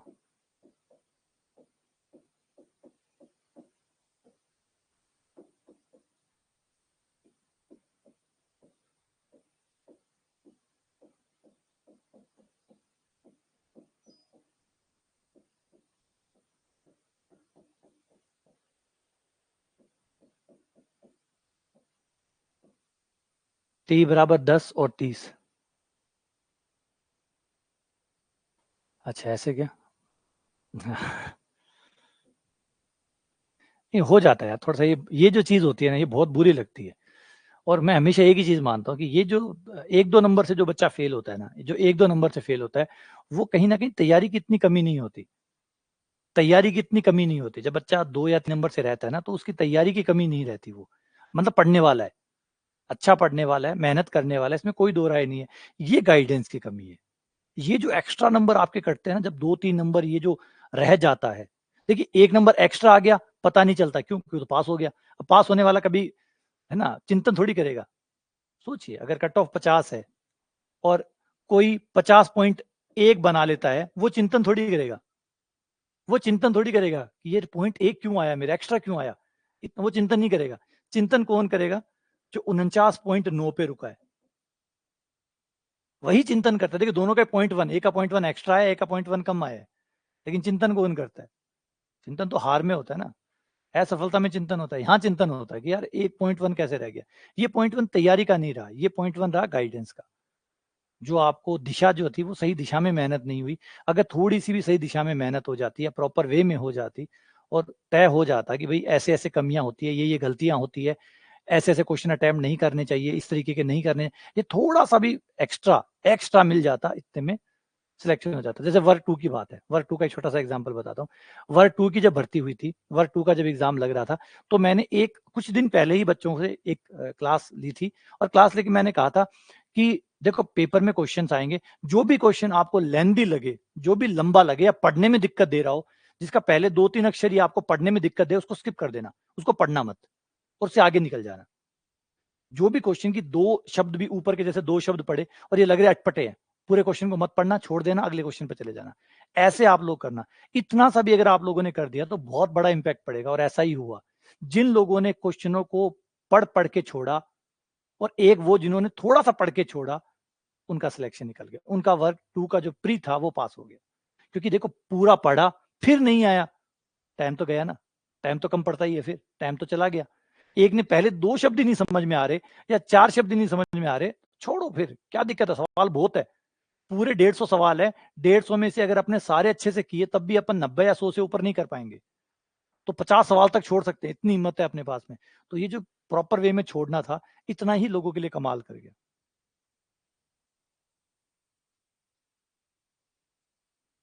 अच्छा, तुम्हारी 74.30 थी और तुम्हारा 74.29 रह गया, कोई नहीं, शायद भगवान चाहता है कि तुम इस बार फर्स्ट ग्रेड में जाओ, है ना, इस बार चाहता है कि तुम फर्स्ट ग्रेड में आओ, ये भी कह लो।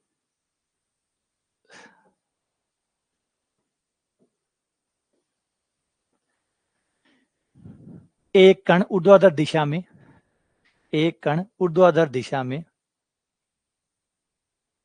ऊपर की ओर फेंका जाता है, T1 तथा T2 सेकंड पश्चात वह h ऊंचाई पर है, तो कण का प्रारंभिक वेग। बड़ा प्यारा सवाल है, बहुत ही सुंदर सवाल है कि एक कण को फेंका गया ऊर्ध्वाधर, ऊपर की ओर इसको फेंक दिया, ऊपर की ओर गया, तो 2 बार वो मिलता है, एक बार T1 पे, एक बार T2 पे। T1 और T2 दोनों पे ही उसकी ऊंचाई h होती है, T1 और T2 पे दोनों पे ही उसकी ऊंचाई h है। तो बताओ प्रारंभिक वेग कितना है, उसका शुरुआती वेग u कितना था? याद रखिए ऊपर की तरफ फेंका गया।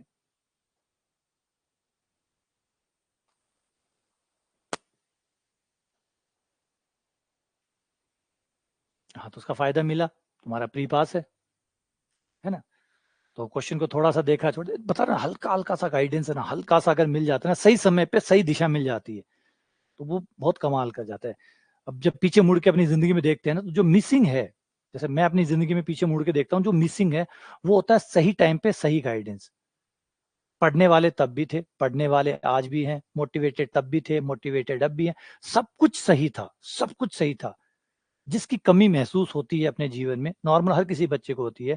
आज कोई अपराधी होता है तो क्या हुआ होगा, उस टर्निंग पॉइंट पे जहां पे उसने अपराध किया, अगर उस पॉइंट पर आकर कोई भी समझाने वाला मिल जाता, गाइड करने वाला मिल जाता, तो वहां पे वो नहीं होता, वहां पे वो नहीं होता। लेकिन बस वो मूवमेंट ऐसा था, जिस समय किसी व्यक्ति को वहां होना चाहिए था या गाइडेंस देना चाहिए था, वो नहीं दे पाया, इतने में परिणाम अपोजिट हो गए। जो सही दिशा में होते वो गलत दिशा में हो गए।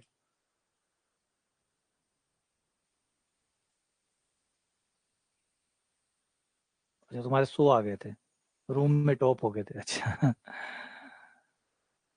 कोई नहीं, अब हो जाएगा आप लोगों का, इस बार आपका अच्छे से हो जाएगा, इस बार कोई कमी नहीं रहेगी आपकी।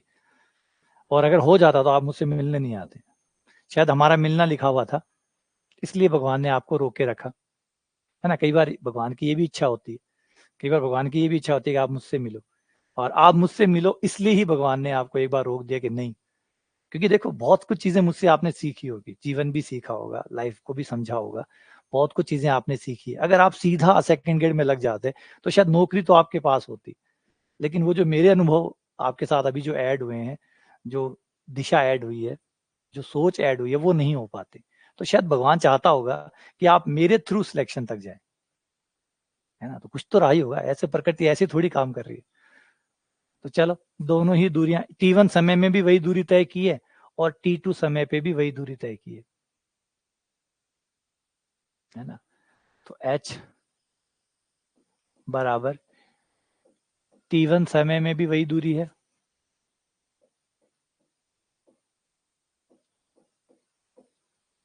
और T2 रखें तब भी वही दूरी है।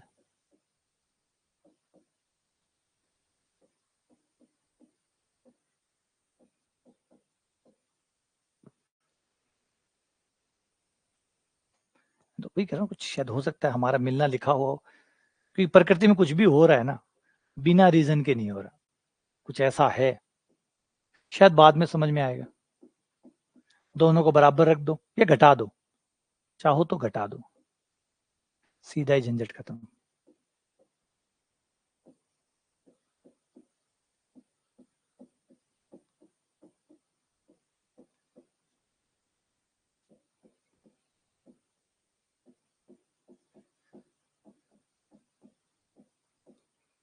T1 माइनस T2 कॉमन,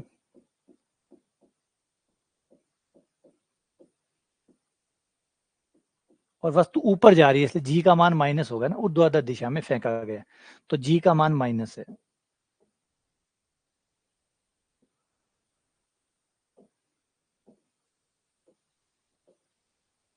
तो ये हो गया -12।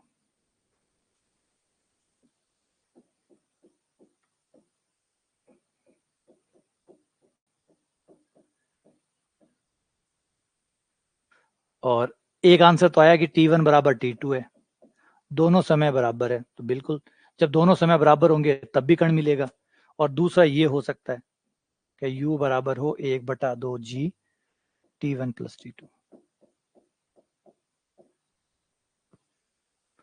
तो U बराबर हो गया 1/2G T1 T2।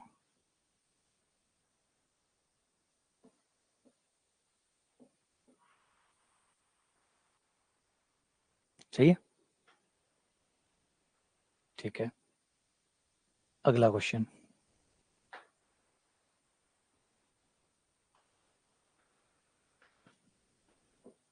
इसे समझो, पढ़ो। एक मकान में कई मंजिलें हैं, सबसे नीचे की मंजिल 2 मीटर ऊंची है, सबसे नीचे वाली जो मंजिल है वो 2 मीटर ऊंची है। मकान की चोटी से गिराया गया पत्थर सबसे नीचे वाली मंजिल को 1/7 सेकंड में पार कर जाता है, तो मकान की ऊंचाई कितनी है? मकान की ऊंचाई कितनी है?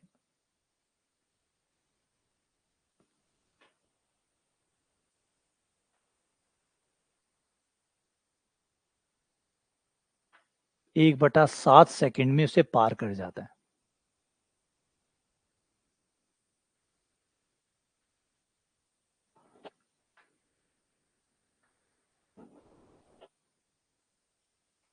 वो तो शुरुआत में आती है, देखो शुरुआत में जब कोई चीज की शुरुआत होती है, पहला दिन अलग ही होता है। पहले दिन तो आपको सवाल ही नहीं समझ में आते कि चल क्या रहा होता है। फिर जब उसी को दोबारा पढ़ते हैं तो आपको सवाल समझ में आने लग जाता है, लेकिन ये समझ में नहीं आता कि पेन कहाँ रखूं, कहाँ से चालू करूं।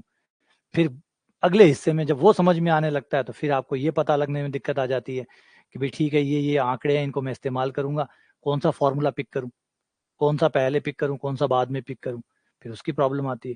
तो ये धीरे धीरे धीरे धीरे धीरे धीरे सारी चीजें ठीक होती रहती है। जो ज्ञान का मार्ग है इसीलिए तो पेनफुल होता है। पेनफुल इसलिए होता है कि इसमें थोड़ी थोड़ी चीजें आपको मिलती है। ऐसे नहीं होता कि एक बार आप पढ़ते हैं आपको सब कुछ आने लग गया, क्या पिक करना है क्या करना है।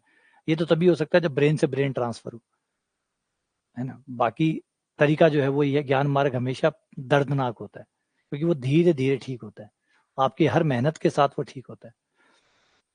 तो ट्राई करो, उसको ट्राई तो करो, उल्टे सुल्टे लगाओ तो सही, लगाओगे तभी दर्द होगा, पेन होगा, मानसिक दर्द होगा, है ना। एक फिजिकल पेन होता है, एक मेंटल पेन होता है। तो ज्ञान मार्ग में आपको मेंटल पेन ज्यादा देखने को मिलता है।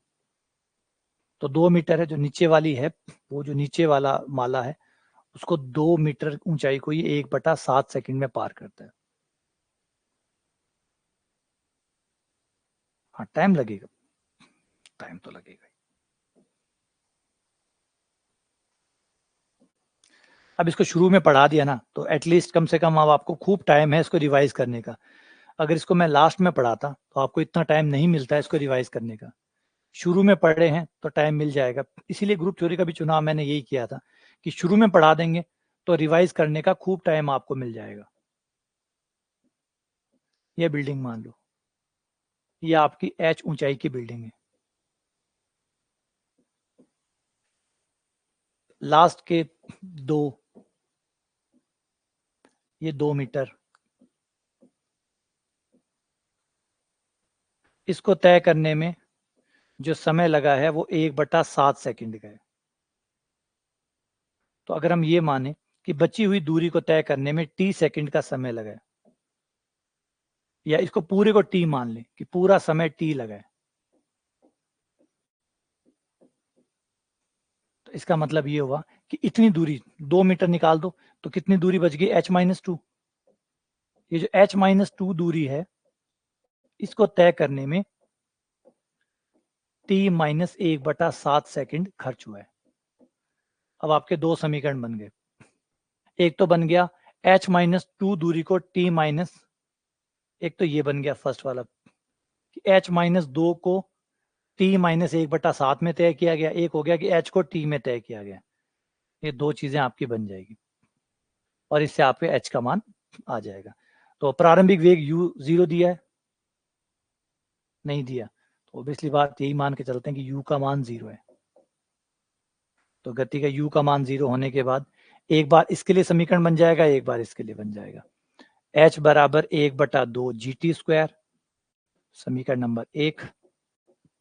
एक बार h-2 बराबर 1/2 G t-1/7 का स्क्वायर, समीकरण नंबर 2।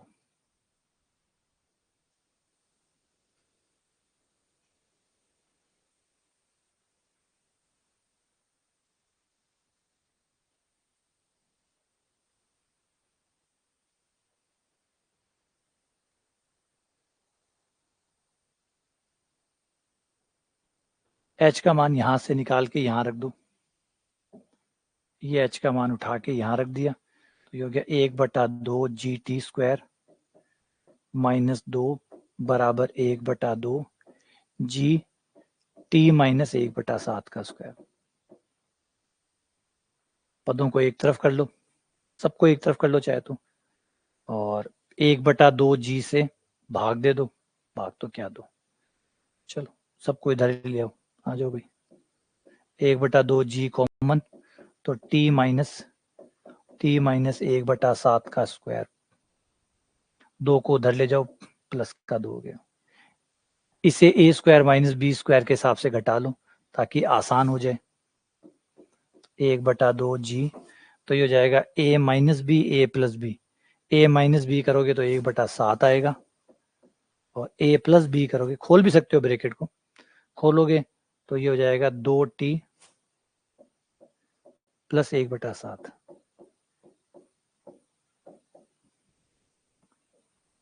ये 2 हो गया। G का मान रख दो, G का मान 9.8, ये हो गया 1/7, ये हो गया 14t + 1/7 बराबर 2। ये 7 से काटोगे तो ये हो गया 1.4, फिर 7 से काटोगे तो ये हो गया 0.2, ये 2 से कटेगा, ये 0.1, 0.1 को उधर भेज दो, ये 20 बन गया। 14t + 1 बराबर 20, और t बराबर आ गया 19/14, 19/14 यानी 1 सही 5/14। कुछ गलत किया क्या मैंने? अच्छा, समय निकाला है मैंने, ऊंचाई नहीं निकाली, ऊंचाई और निकालनी पड़ेगी, ऊंचाई और निकालनी पड़ेगी, तो ऊंचाई का मान यहां रखना पड़ेगा, भयंकर हो जाएगा। ये इसको क्या देखो घटाएंगे ना हम, एक तो जाएगा a + b, a + b हो जाएगा, तो ये 2t - 1/7, हाँ ये माइनस है,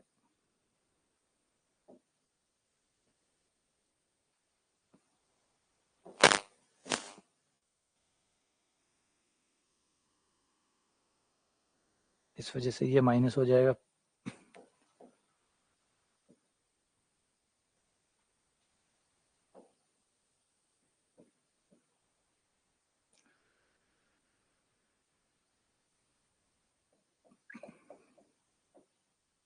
इक्कीस बटा 14 यानी 3/2।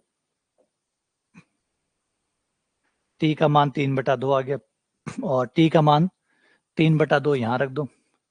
एच बराबर आ जाएगा 1/2 जी, और टी का मान 3/2 वो हो जाएगा 9/4।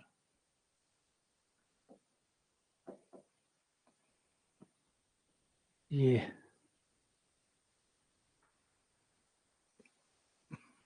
9/8 इंटू जी, जी का मान 10,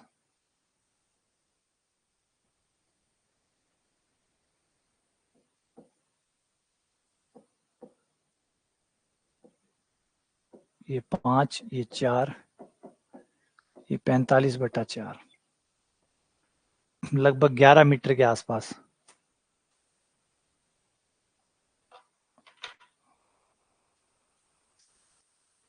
यही है ना?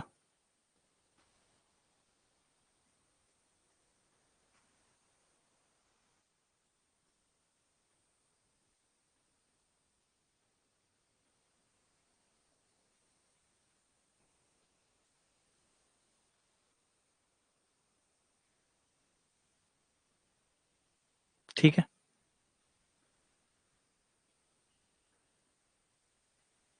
डी होगा क्या 400?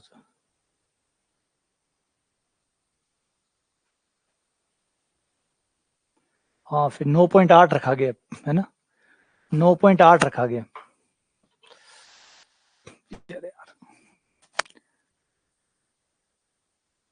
9.8 रखो फिर, पूरा आंसर।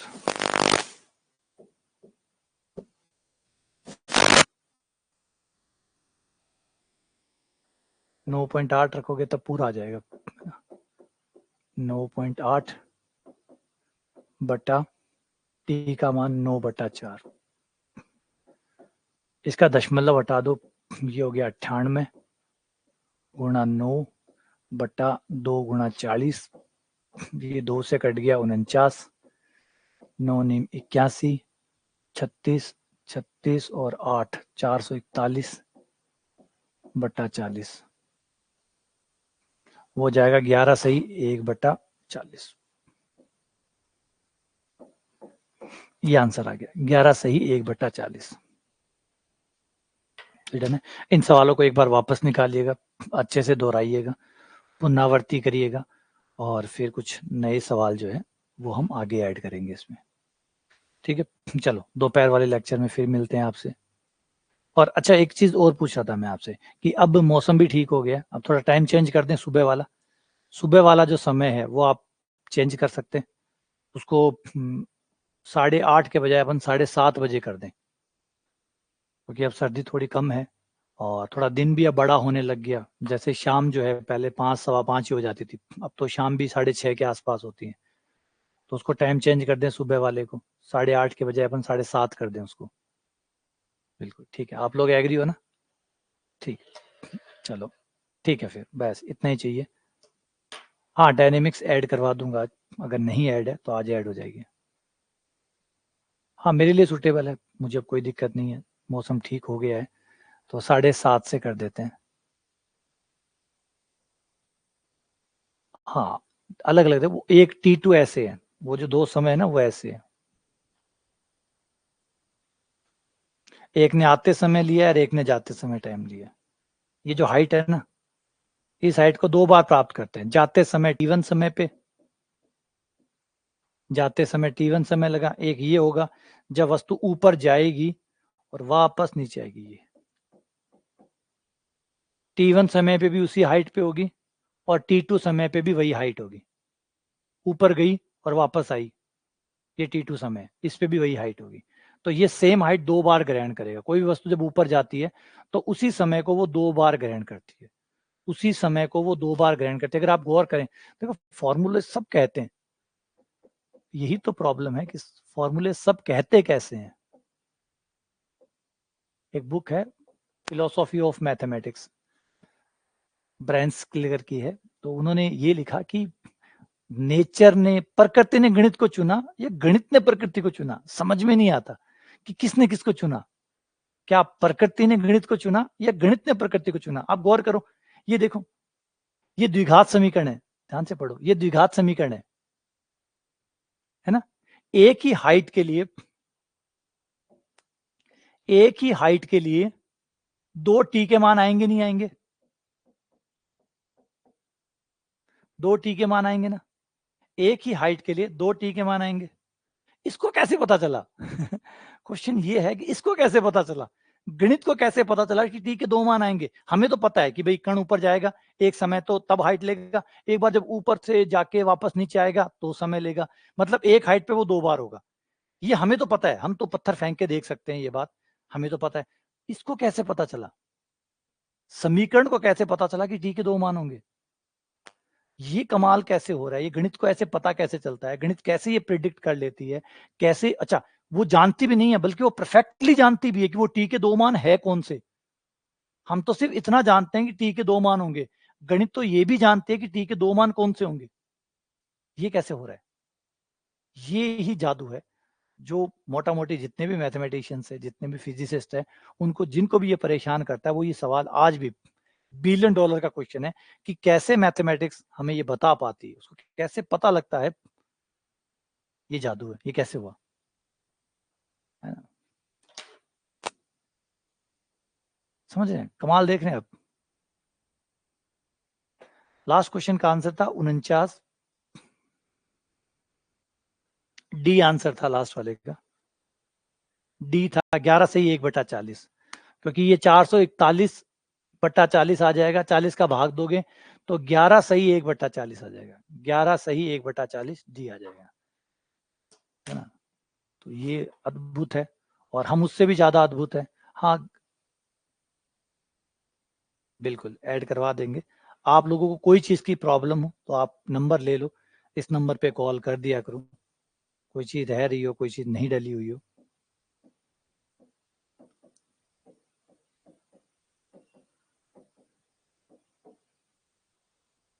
या मैसेज कर दिया करो, ठीक है। चलो मिलते हैं दोपहर में। हाँ आज गाइडेंस वाली क्लास के शाम को देखते हैं। हाँ यही मजा है मैथ्स का, ये कमाल है ये मैथ्स का कि देखो हम जो सब्जेक्ट पढ़ रहे हैं वो सब्जेक्ट रियलिटी को हम कितना अच्छे से बता पाते हैं, तो हम सिर्फ पढ़ ही नहीं रहे। हाँ बिल्कुल, आप फोन कर सकते हैं, ठीक है। चलो मिलते हैं आपसे दोबारा नेक्स्ट क्लास में, फंक्शन में फिर मिलते हैं, सवाल करेंगे, आज प्रैक्टिस करेंगे वहां पे।